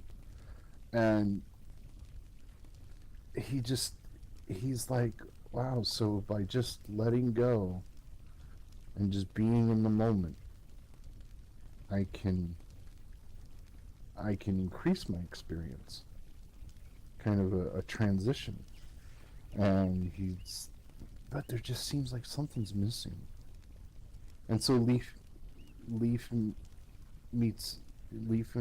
looks over at Virgil, and he's like, well, I feel free, as he puts it. Obviously I'm not how I used to be, but there just seems like something's not right. And Leaf finally settles down. He settles into a creek, and he's very happy that now there's something a little firmer now than just the current of wind. But it's still very chaotic. He's being shoved this way and shoved that way, and the current's taking him, and again he's still in this utter chaos, and Water looks at him and says, what's wrong? And he's like, well, you're throwing me all about. And Water looks at him and is like, well, yeah, vita mors et transfigio. And Leaf just pinches his brow and is like, another? And she's like, well, yeah, that's how it works. It's Vita Morse Transfigio. What? Okay, I pronounced it wrong. Transfigurato. Transfiguratio. And so he's like, okay. And Virgil's like, you seriously need to spend more time in your classes. You know these words. And he's like, so he sits there, he thinks, he reflects back, and he's like, okay, so life, death, and transformation. He's like, oh, so you're telling me to go with the flow. He's like, yeah, just let go. Just let go. Life, death, it's all transformation. Just let go. Don't fight the current. Let's see what happens if you go with it. And so he goes with it, and he sees, going with the flow, he realizes that, you know, the obstacles in his path aren't really obstacles. They're kind of ways of direction. So instead of crashing into them, he just kind of scurries around, and so this became okay. He's like, okay, yeah, I kind of understand this now. And so but there's just something he couldn't quite embrace with this whole going with the flow thing. Something missing. And so he sees a light off in the distance and kind of steers his way over to the shore. And he's like, he gets over there, and he's on land again, and he's like, oh wow, ground. Little bit more into that element that he's familiar with, the integritas that is earth. And so he's a little happier, but he's getting really cold again. And so he sees a fire, and he goes over to the fire and notices Virgil's there. And he's like, Virgil, where were you? And he's like, I've been right here. And he's like, but I just had this experience. And he's like, well, yeah, I was there. I saw you. You know these things. It's just that you are never open to change. You just see things as one way. It doesn't necessarily have to be that way to get to the same goal. And fire is just there and just starts laughing in the background, and Leaf looks over and says, what's so funny? And he says, Vitalis virtus et passio. And he's like, Vitalis virtus et passio. So vitality, virtue, and passion. Vitality, courage, and passion. Oh. Vitality, courage, and passion. And he's like, yeah, you got that vitality, that fire within you, and that burns, and once it burns, then you get this courage that you can do anything and be passionate about anything. And this really was just amazeballs. Leaf is just totally blown away, just completely entranced with what Fire was saying, and Fire had this little smirk on his face, and knowing that Leaf is starting to get mesmerized, and he just continues. He's like, Vitalis virtus et passio. And Leaf does the same and repeats it, Vitalis virtus et passio. And Leaf is all mesmerized by the words, and then Virgil notices what's happening. Wind and water kind of say, hey, Virgil, he's going to get consumed, and Virgil says, snaps him out of it and says, "Hey, what's going on?" And Leaf realizes what's happening is like, "Oh no, I almost died." And he's like, "No, you were almost consumed. You would not die because it's not a death; it's a transition. You were about ready to be consumed. Are you ready for that? Do you feel that is where you need to go?" And he's like, "No, I don't think so. I think there's still something that I need to do." And he's like, "Okay." So Virgil gets with Wind and Air, and they pick Leaf up again and get him back into the air and back flowing along the winds. And Leaf, just totally exasperated from what fire was doing, the vitality that was draining from him, and he falls asleep. He wakes up on the ground, on the grass, and Tree is there, and he looks down, picks up little Leaf, and says, "Welcome home, little Leaf. You've been gone a while. What adventures did you have?" And Leaf looks up and says, "I learned that freedom is subjective, and though giving in to fate may be going with the flow, integritas is what keeps me from losing myself in the situation.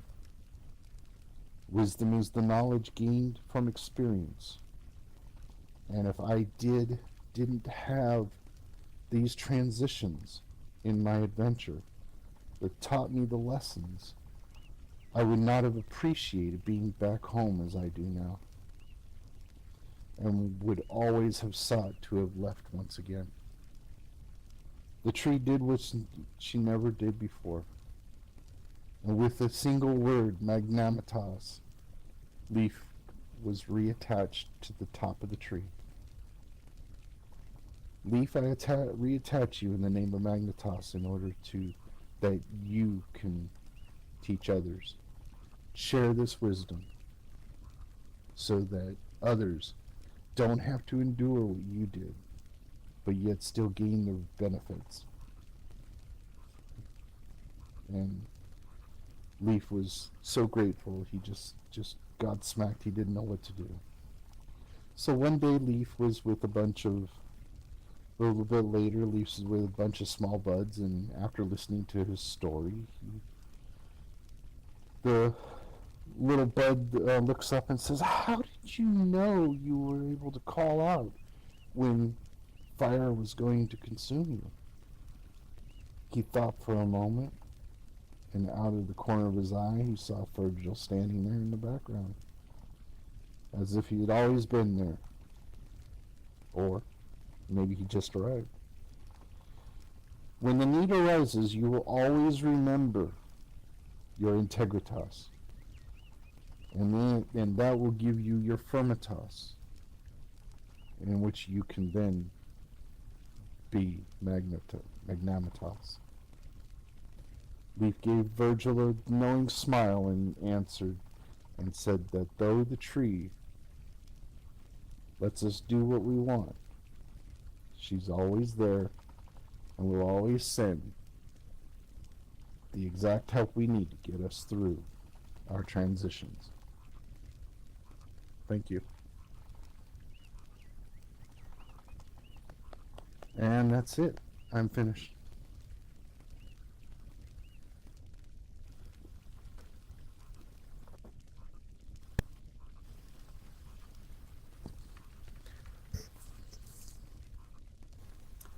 Blue, you back yet?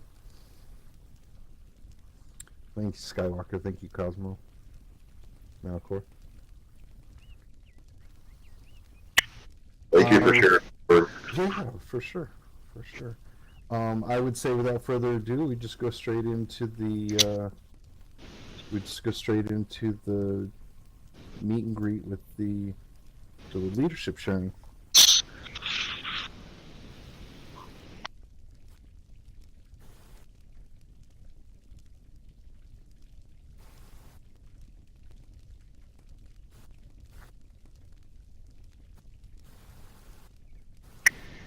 absolutely. This year has been really interesting. I've seen so many different things occur in the school because we're going through all this transition, right? We're going through, adding all these layers of communication, creating all these channels and broadcasts to communicate with the public. That's so fascinating how quickly we're growing, and everyone just trying to pick up the pace and do what they can. I'm interested to see what this next coming year brings for everyone, because of all these different channels and networks. There's a lot to do. I mean, it's a lot to ask of our leadership, and it's a blessing that leadership steps up.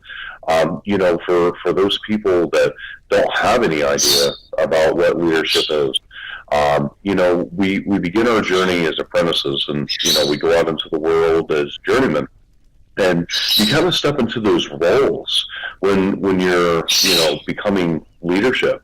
So you're influencing others, you're impacting your community, you're influencing those around you, and as you progress through those steps and progress in leadership, being a prefect, you're impacting your house, or your lodges, or your groups, or your networks of people. So you're broadcasting to a degree that people become visually aware that you're a representative, that you're somebody that's impacting others. And then as you move forward into, vice captain or captain, you're then channeling the communication from wizards to wizard, how to navigate to the concern of those people that are impacting others. So it creates a larger scope that you care more about all the lodges than just individuals.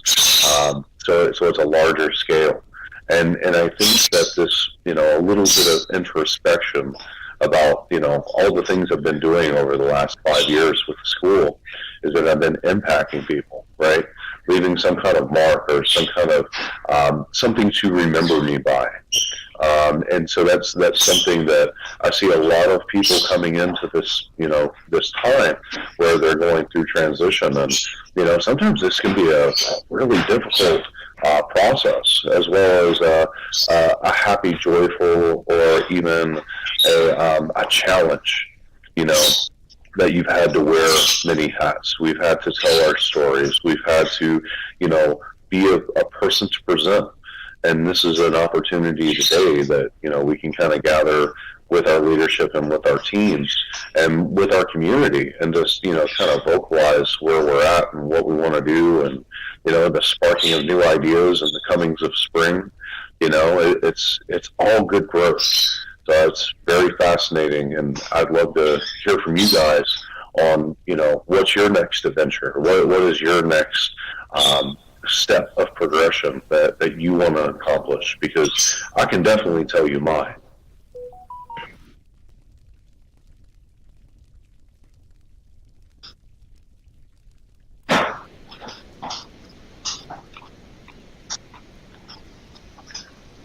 Well, I will definitely go ahead if no one's going to go. So for me, I consistently have stayed in leadership and not really an opportunity to focus on the apprenticeship. I got to a level 4, right under level 5, and life just picked up, and I'm a functional priest, and so I'm always helping people or going somewhere, and I'm definitely like always on go. So this will give me an opportunity, as not having to sustain all of the responsibilities alongside of, what happens in my daily life as a wizard journeying out in the world and doing these things as I already am. It gives me an opportunity to actually focus on the academics a little bit. It gives me a little bit of time to relax, a little bit of time to spend focusing on completing my journeyman. It's been a task since I was 13 years old, to attain my journeyman. So this is a lifelong experience for me, since the school come into being, and meeting different teachers and professors, and going out in the world and seeing what magic is going on out in the world. And then, it being part of my life since I was a child, this gives me an opportunity to, represent the school in a positive way for my own completion, that I've actually completed the task, in regards to the apprenticeship program.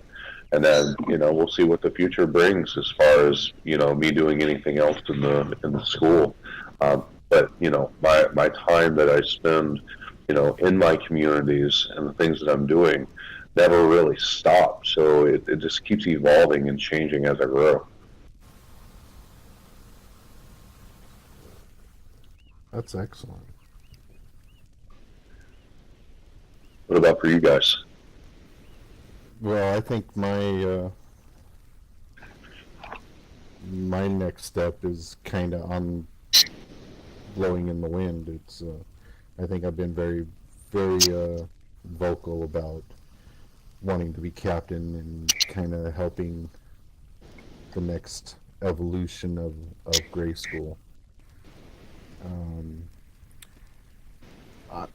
In preparation for this captaincy, I've been reading more on Maslow's hierarchy of needs, where grade school kind of fits within that. And one in my captain's project, which was going to be a video archive, actually got changed, and I want to focus on participation and maybe focus on leadership, participation and leadership. Mason said it very aptly in that leadership is a compromise between scholarship and service, and I think that's perfect. That's exactly what it is, and having that in the back of my mind while I was reading Maslow, it was the first two levels in Maslow is all about stability and physical safety, and so we kind of, grade school's not there with that. That's not really why I would be here. That's not really why a lot of other people are here. And so when I look at the next two levels, it's dealing with belonging and esteem. I was like, oh, here we go. This is it. This is what we're talking about when we talk about community and being a part of something greater than ourselves. But one thing that I did notice is that as more and more people get this belonging and this esteem, more that raises, motivation actually goes down, because they're not motivated to achieve these needs because they're being met. So once the needs are being met, then the motivation goes down to increase, and that then has a direct line of participation. And so now, but once someone reaches the level of self-actualization, you see that in actual reverse. Motivation is increased because once a person gets into self-actualization, they see that it's a cycle. In self-actualization, you're motivated to repeat the cycle over and over and over. And you're seeing, and I see this in our leadership now. We talk about how there's like the same 7 people are in leadership that's always been in leadership, that will always be in leadership. And we kind of laugh at it, but we know the self-actualization that we gain from it. I personally, because I came back in 2018 from a 3-year hiatus and swore that I would never turn my back on the school again.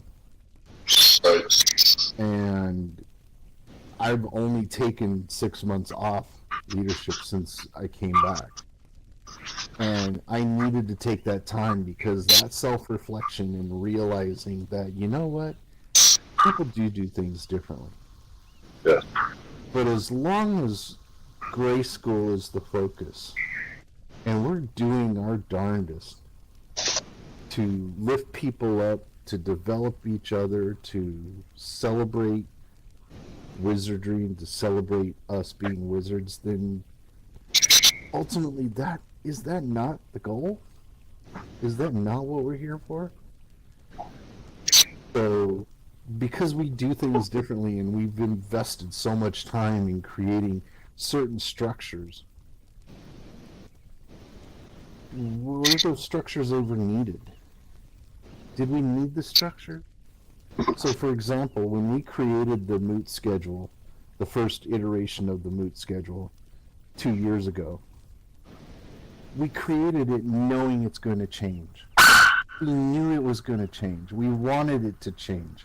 And when it did change, we were upset. And the logical question to that is why? Why were we upset? And it's because of the personal investment. When we invest and we put all our eggs into one basket, we start missing the forest because of the trees. We focus on the trees and not the forest. And my goal this term is to not focus on a goal. My first duty is to the apprenticeship. My first responsibility is to the apprenticeship. My first duty is going to be to listen. And once I've listened, then I got to listen some more. Because it's not about what I want to do this term. It's about what I can help my prefix do this term.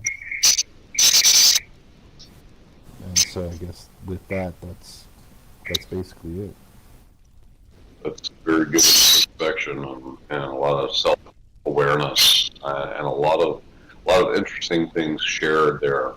I went through what you're telling me now, listening, observing, watching what was happening, empowering those that needed that guidance or that sense of direction or information needed. And sometimes I think in seeing this over and over again, and even when it's most silent, is usually when you're impacting people the most.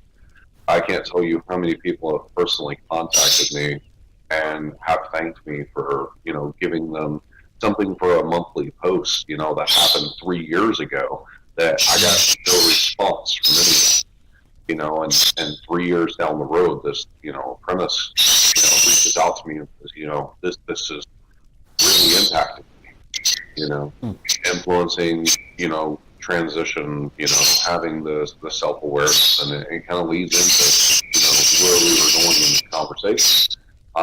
Sometimes that impact is so great, and when we're caught in the dash or the rush, we don't always see it because it's not right in front of us. So I definitely am aware that there's a lot of things that are undergoing change, and my understanding of when change happens is when there's a cause of disruption.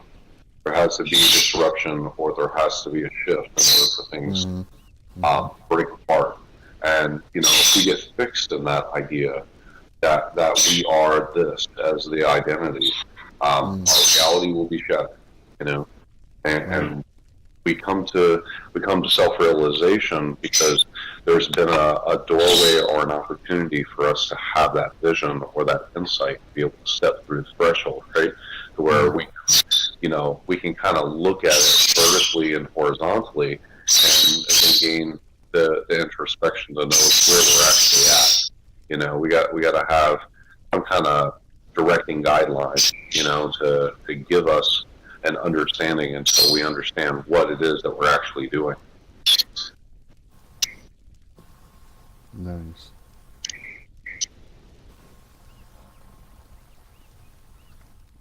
I think there's great value in the leadership roles, and I think it's a great value in the school because I've faced frustrations myself, and for me to say that, I haven't sat and pondered on my continuation or my growth, and then it always led me back, always.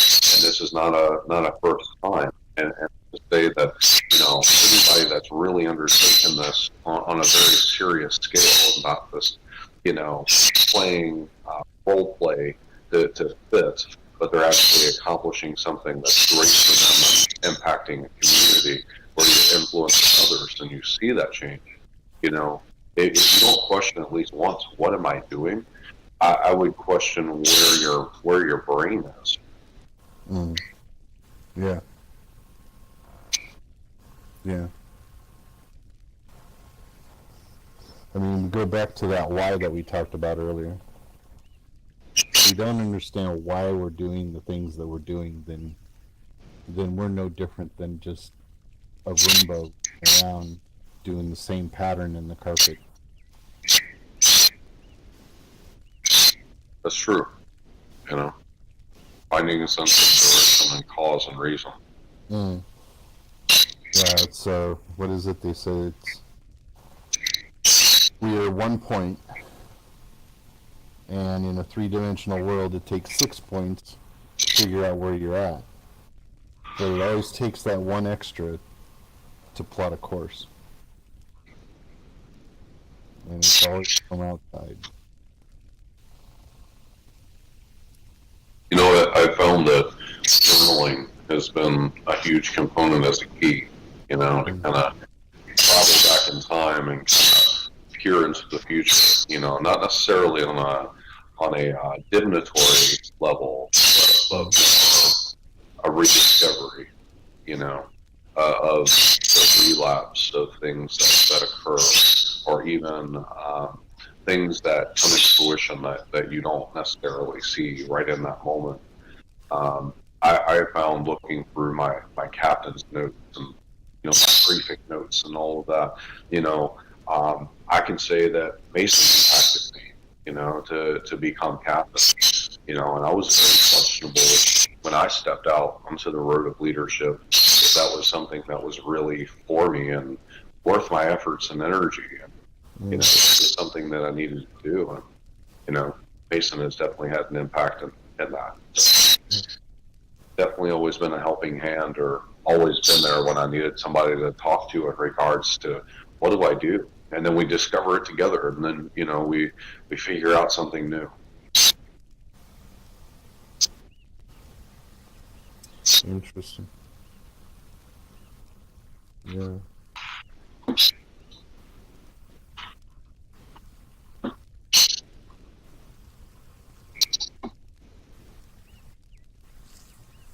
It's kind of humbling when you look at it. Yeah, go ahead, Malcolm.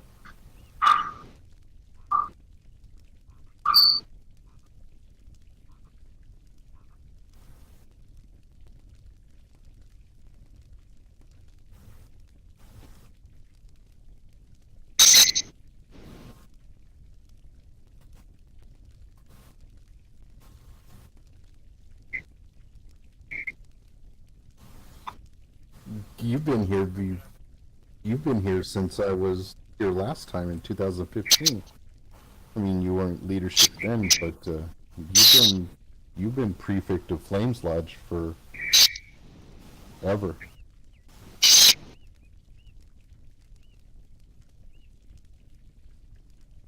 Yeah. That,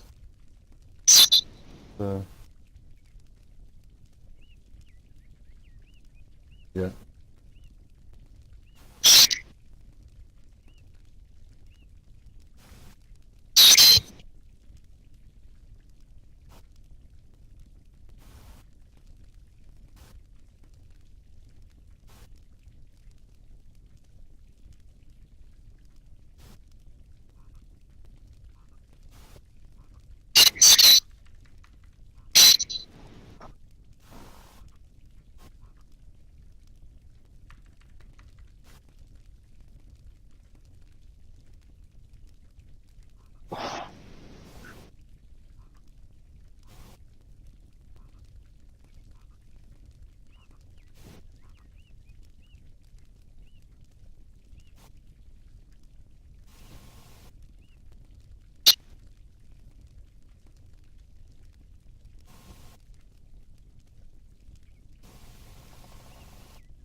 Mm.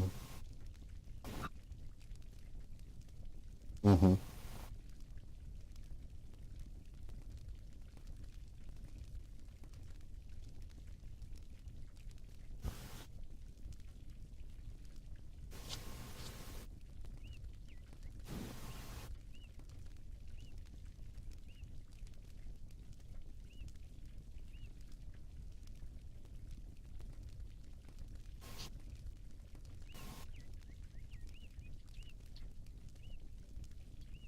Mm.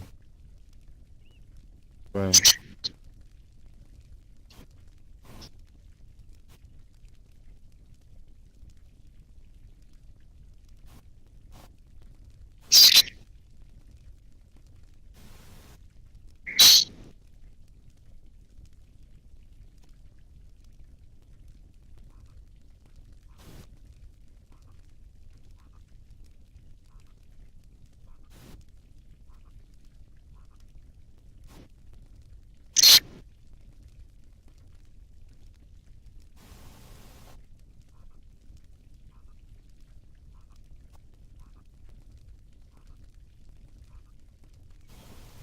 And I was in the same boat. I felt like when I stepped down from leadership that I was throwing in the towel, that I was giving up, that I was turning my back on everybody that that have helped me get to where I was and where I am, and that wasn't the case. I mean, I was able to focus on the captain's course. I was able to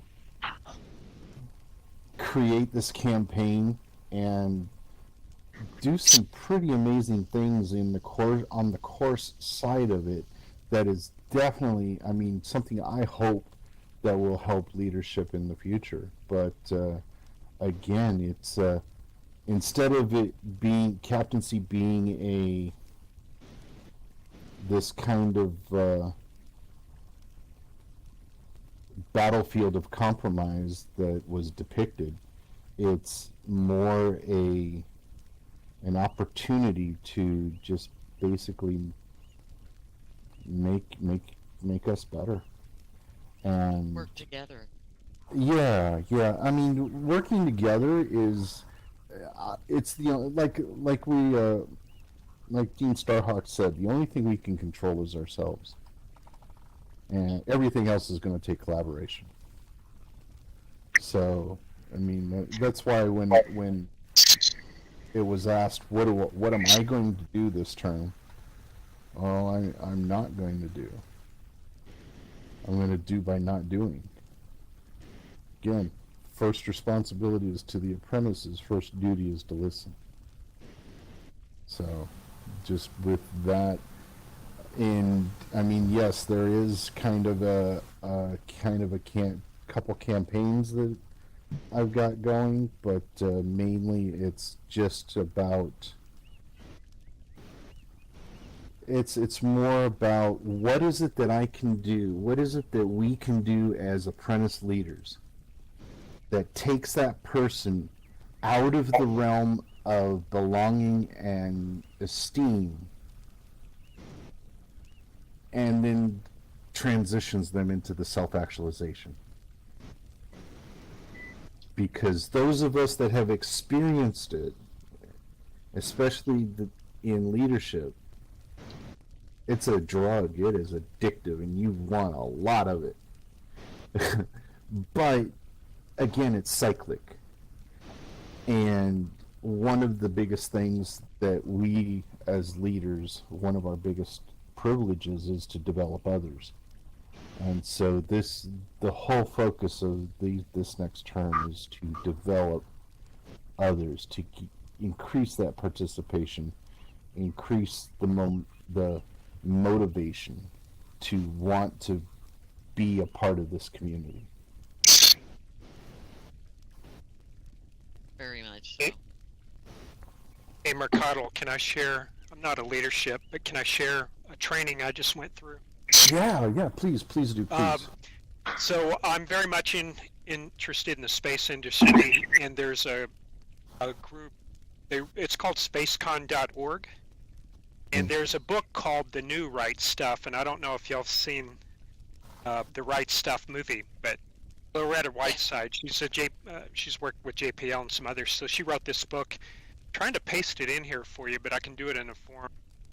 But it teaches you to use space principles to bring that into the leadership in how you engage with others. Specifically, I mean, it raises your awareness beyond just your local community and looking at this planet in a different perspective, and even, thinking outside of even the planet. One day we're going to be visiting other planets, going to be traveling to Mars and beyond. And so she's crafted this hero's journey, and it's really fun. It's kind of based on, a Jedi's hero journey, but it's very serious. I mean, Chris Sambrowski was in my cohort. He was the one that just went up on Inspiration for the civilian astronaut, and Loretta, who runs it, she's going to go up, I think, this summer with Virgin and their space flight. So it's fascinating, and I would encourage anybody that wants a different spin on leadership principles and have interest in the space, might be another avenue, taking it a different way, and you can bring those principles back to what you're. But it causes you to shift your paradigm, I guess, going back to that point. Do you have a link to how to find that, or just the name of it that you could share in the chat so people can? I'm trying, but I'm trying to figure out why my paste is not working. So let me see. I'll go on mute for a second, and I'll try. Okay.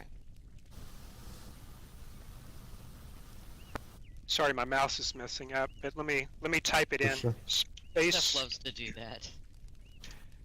So spacekind.org, and then there's a book you can get on Amazon called The New Right Stuff by Loretta Whiteside. Interesting. And there's actually, I took it with a physical cohort, so we had like 30 or 40 in our cohort, but you can take the self-paced online course, which is rather inexpensive.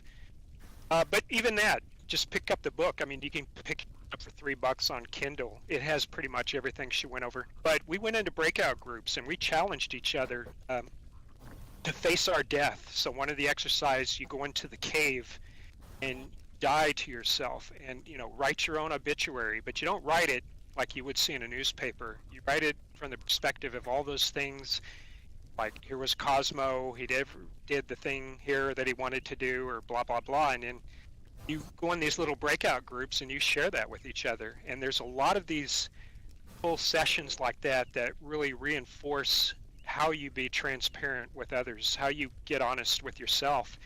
And those lay foundations, for your leadership and how you treat others. So it takes you through the hero's journey, and each chapter is one of those classic archetypal areas of the hero's journey, like the 9-step process. And then finally you run victorious get your magic elixir, whatever it is, to conquer villain, out hopefully at the end victorious. That may not always be the case, but each person has their own hero's journey. I think, again, the concept is to challenge your paradigm, to get out of your local space, to think broadly, to think about us as celestial entities, and really think about our planet and how to safeguard it. And if we have the same problems we do here, we're just going to end up taking those to another planet. So what are those things that so that we really make humanity last, true way? And part of that's diversity. I mean, if you go back to that, respecting each other and honoring each other's diversity, it's amazing what kind of teams you can construct, even on another planet, to survive if you just factor diversity and you just honor that. And I think that was a big point of that as well. If we want to grow beyond our planet, we need to truly grow, not just find. That's right. That's right. Or we're just going to take our need to grow. Yeah.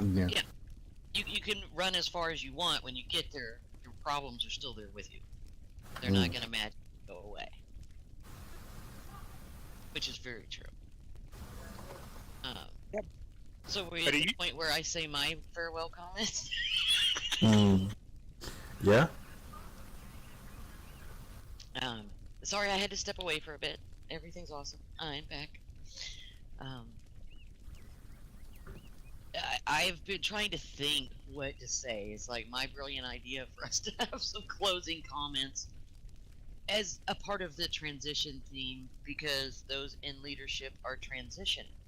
A few faces may stay the same but be in different positions. Some faces will step away. New faces are coming in.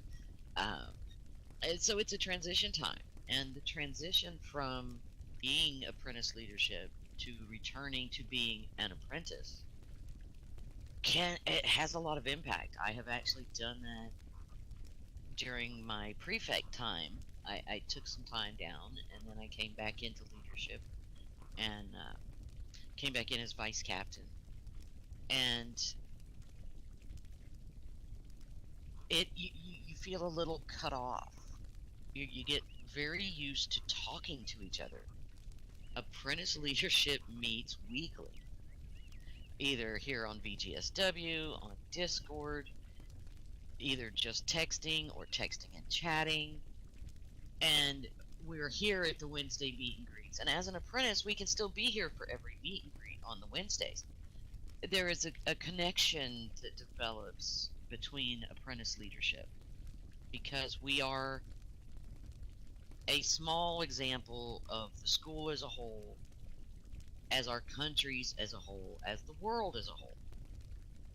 And there's all these different personalities, and we figure out how to work together, and then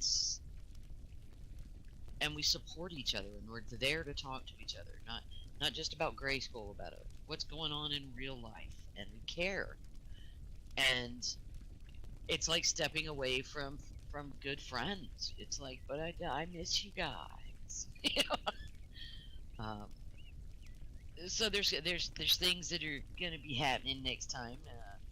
The incoming apprentice leadership, I think the first time everyone will meet them will be at Wednesday's meet and greet. I believe those announcements will come out tomorrow on the Equinox.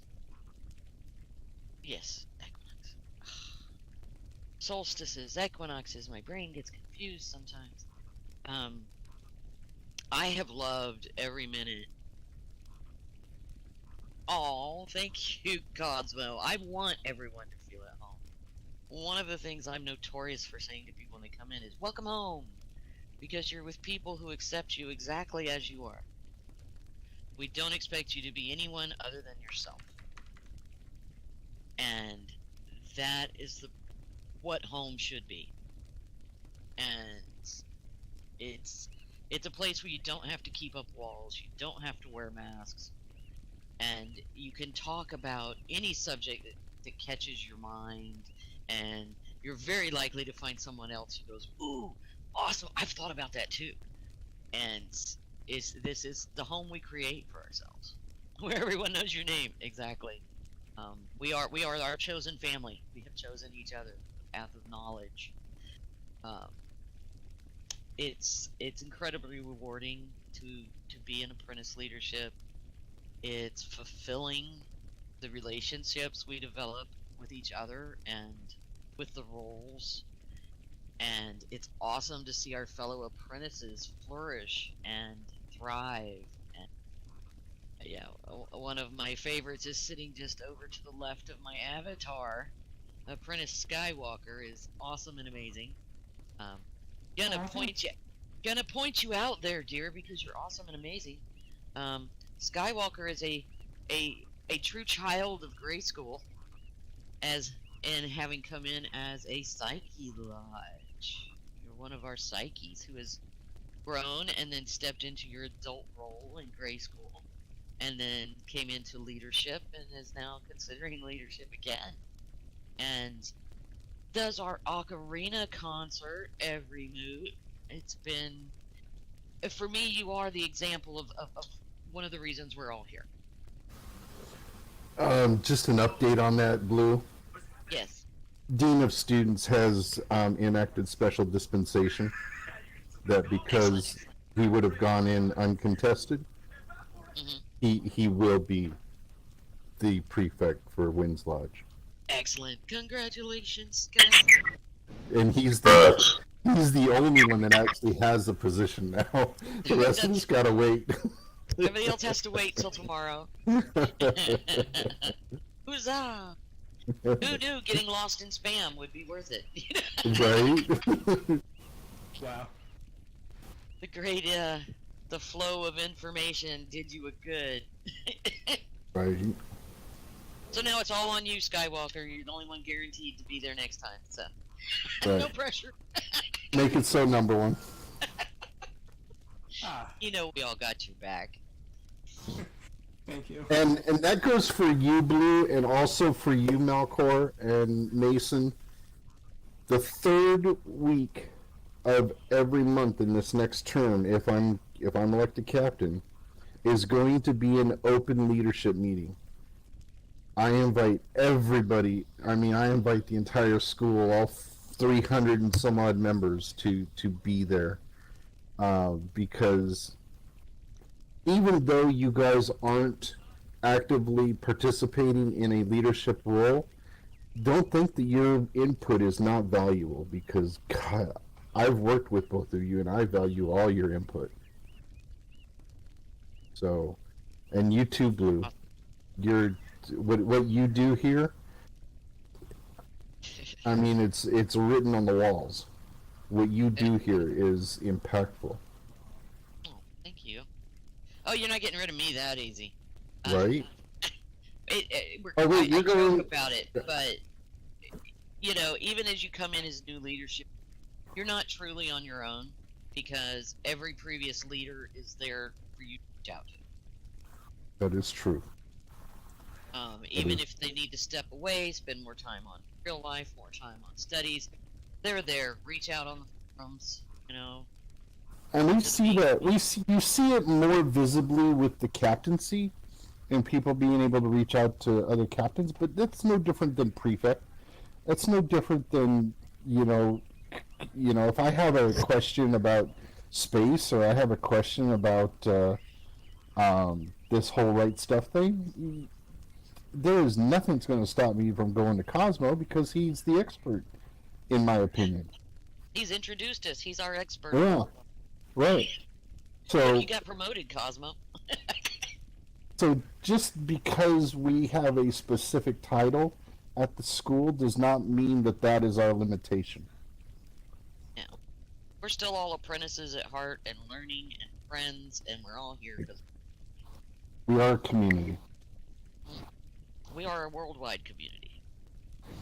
and the power of a wizard's power is in community. It truly is. It truly is. Okay, we are at 1:45. Look at me jumping back in just in time. Ah, we're just a little late starting our concert. You guys, who's ready for some music? Awesome. Where are we going, Skywalker? You want to be here? You want to be at the pier? Where you want to be? Let's go to the pier. Amphitheater? Okay. Be at the amphitheater with the sold-out crowd. The Chessium. Oh, no, I can't remember how he said it. I keep trying to say it's the Chesium, and it's the wrong. It's a Chessium. Chessium? Chessium. I just learned Assemblyum good, and he gave me another new word. It's never dull at Grayskull. Which, by the way, the Wizard's Loaf is still unfound, and as I understand it, somewhere on campus is a loaf of bread. Oh waiting for my! someone to touch it. Wait, a lost loaf of bread. Is it moldy by now? That's concerning. No, it's magical wizardry bread. It never gets moldy. Oh, see, that's why it hasn't been found by now, because it That would hasn't. explain why I never aged. Yeah. No smell. No smell. Yeah, no flies to lead us in. This is a magic school after all. Right. Yeah, there are some things you can find and touch that will have surprising and interesting things happen, so I advise clicking on anything you find. Oh no! Don't go through your life pressing every button you find. I can only hit so well. The buttons! The buttons! Oh my. Countries disappear. Right. Wait, what's happening now? Yeah, never give me buttons, no. Especially shiny ones. Oh, yeah, the ones that say don't touch. Those are the Yeah. worst. That's like, really? You should have just said push now. Princess Skywalker. Well, let me correct that since we are the only one who knows. Prefect Skywalker. Congratulations. Turn you. this over to you. All right. Well, salutations, everyone. Yes, my name is Prefect Skywalker. Yay. And to those of you who don't know, basically for every boot, I play an instrument called an ocarina. To you Legend of Zelda fans, you should know what I'm talking about. But in case you don't, hang on, give me a sec. The all-powerful Google Oracle.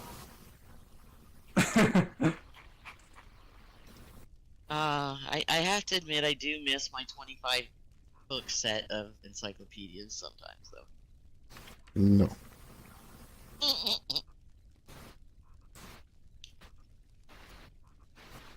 know, you can make an awesome bookshelf with boards and an encyclopedia set as the bracers. CD-ROM.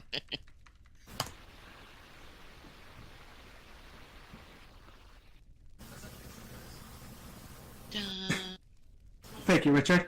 Awesome. So in a nearby chat, I just posted a link to Google Images, and that's basically the instrument I play. So many pretty ones. Alright. It is basically tradition that I play this for every boot.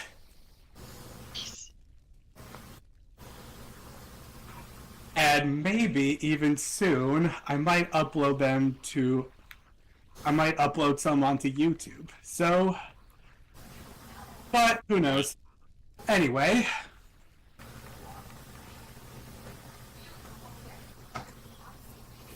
So I have 4 songs prepared this evening.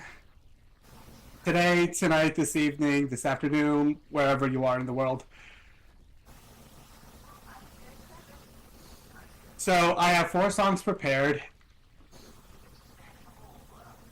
And for my first song, how many of you, I played this for the last boot, but how many of you have seen or heard of the Netflix series called Arcane League of Legends? Yeah. Absolutely.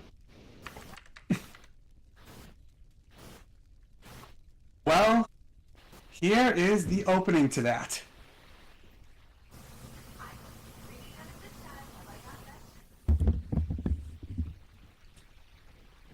Everyone ready? Yes. Alright, here we go.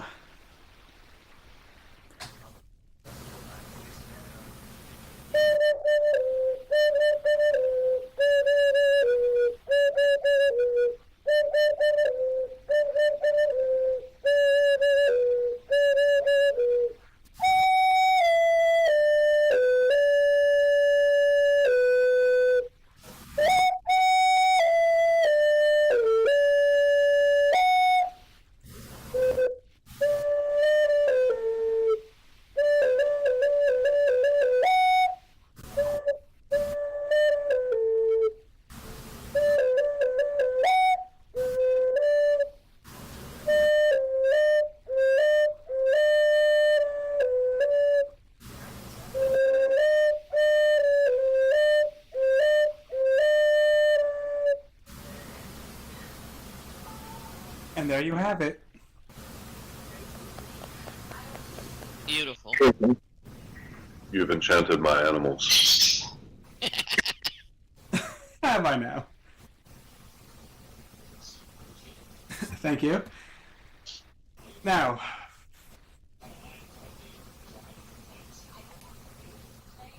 for my second song,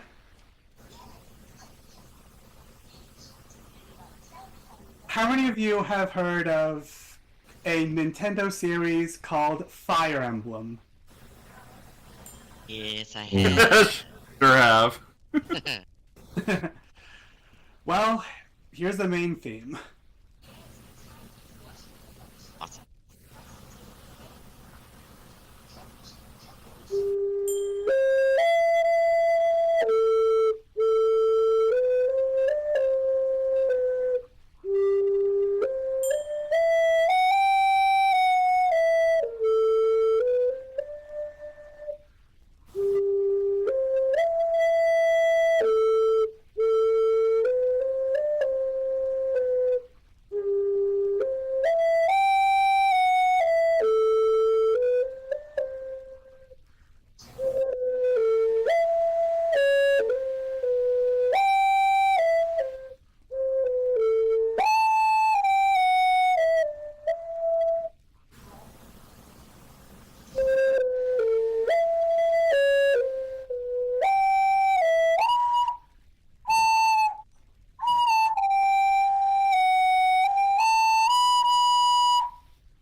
And there you have it. That was the main theme for Fire Emblem.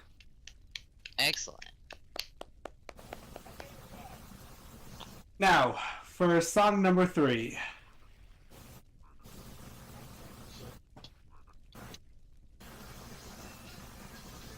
This...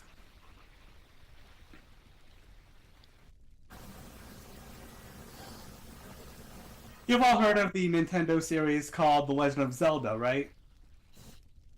Once or twice. Indeed. Well, this is the Serenade of Water from Ocarina of Time. Oh, awesome.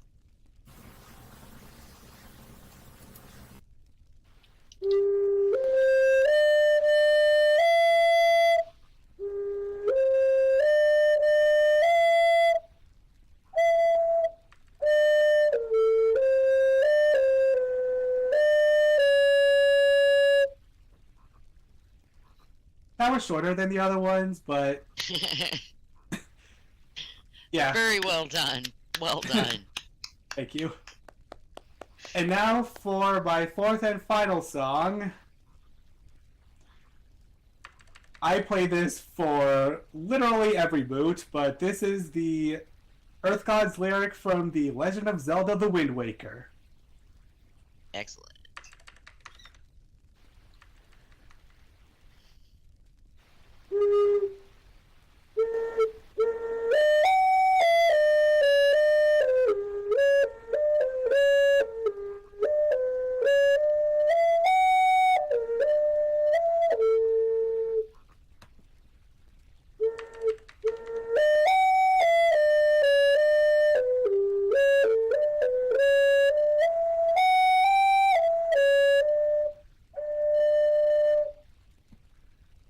And there you go.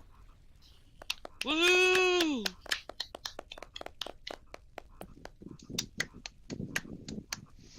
Thank you, Skywalker. Thank you. Thank you Nope. very much.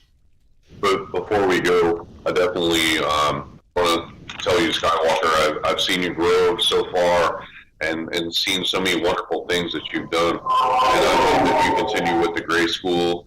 And I'm so blessed to be here with you today. So thank you for everything you've done and for what the future brings for all your work ahead. Thank you. That means a lot to me. And Riverdale, better late than never. You did make it. Yeah, sorry about that. I was working today and I was trying to get out of there so I could join and it just didn't really happen, so Real life. It happened. Thank you for being here. Is what it is. I thought I would show up at the very last minute at least just so you guys knew I didn't forget or anything. At the very beginning, something pops up. I get these alerts on my phone. And it's something about a truck, a semi in Portland, and I went. I always worry about think of Riverdale, and I'm like, I don't have to worry about Riverdale. The man's an excellent driver. He drives through Blizzard. It's fine. Tell them about our new urban fantasy pitch. Oh yeah. You know what? Wizards Convoy And it's like a cross country trip where we're picking up new wizards, so it's kind of like the Muppet movie. It's that kind of thing. You're just picking up new friends along the road. Yeah. Go bridge to go to continents that don't connect. And Yeah, it's fantastic. So many wizards, we encircle the world. Yeah. Somebody needs to write that story. That's it. Write that down. Oh, we used to have a creative writing club, didn't we? Oh, we need it. We need a new one. Right? It's like, oh my goodness, writing prompts, man. Writing prompts, write them down. So we're here for closing remarks. Is there anything, last minute remarks, that you would like to share for the end of our mood, Captain, or anyone else? Absolutely. A new adventure awaits for everyone on the journey ahead. There are many wonders. There will be many challenges. There are things that will make you angry, happy, and sad. Just know that everyone is here with you, and know that this is such a phenomenal experience to be had. There's so many things that can be done. With Gray School, it'll take you to new and magical places, and I bid you a fond farewell. Thank you for everything you've done as captain during this term. It has been wonderful to serve with you. It's been awesome being part of apprentice leadership. I'm looking forward to seeing what goes on. I don't know. I'm pretty sure that Captain Crow's like me. It's just so much fun to watch and see how our fellow apprentices evolve over the course of the terms, and see what we have started doing as leadership, and see it still being around and being utilized and viewed in different ways. It's just marvelous. I love how alive and constantly growing Gray School is, and all of our traditions and interactions. So while I say farewell as vice captain, don't think of getting rid of me for apprentice contribution. It's always something.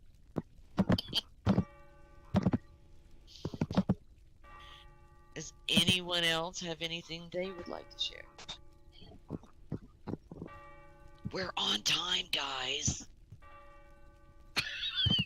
Huzzah! Right? It's just like rare. And so, for this moment, it's that time where we all say, Yeah. huzzah, it's been a wonderful mood, and run and jump off, sing along, walk off a short pier, woohoo! We. Raise a cup of tea or a snack.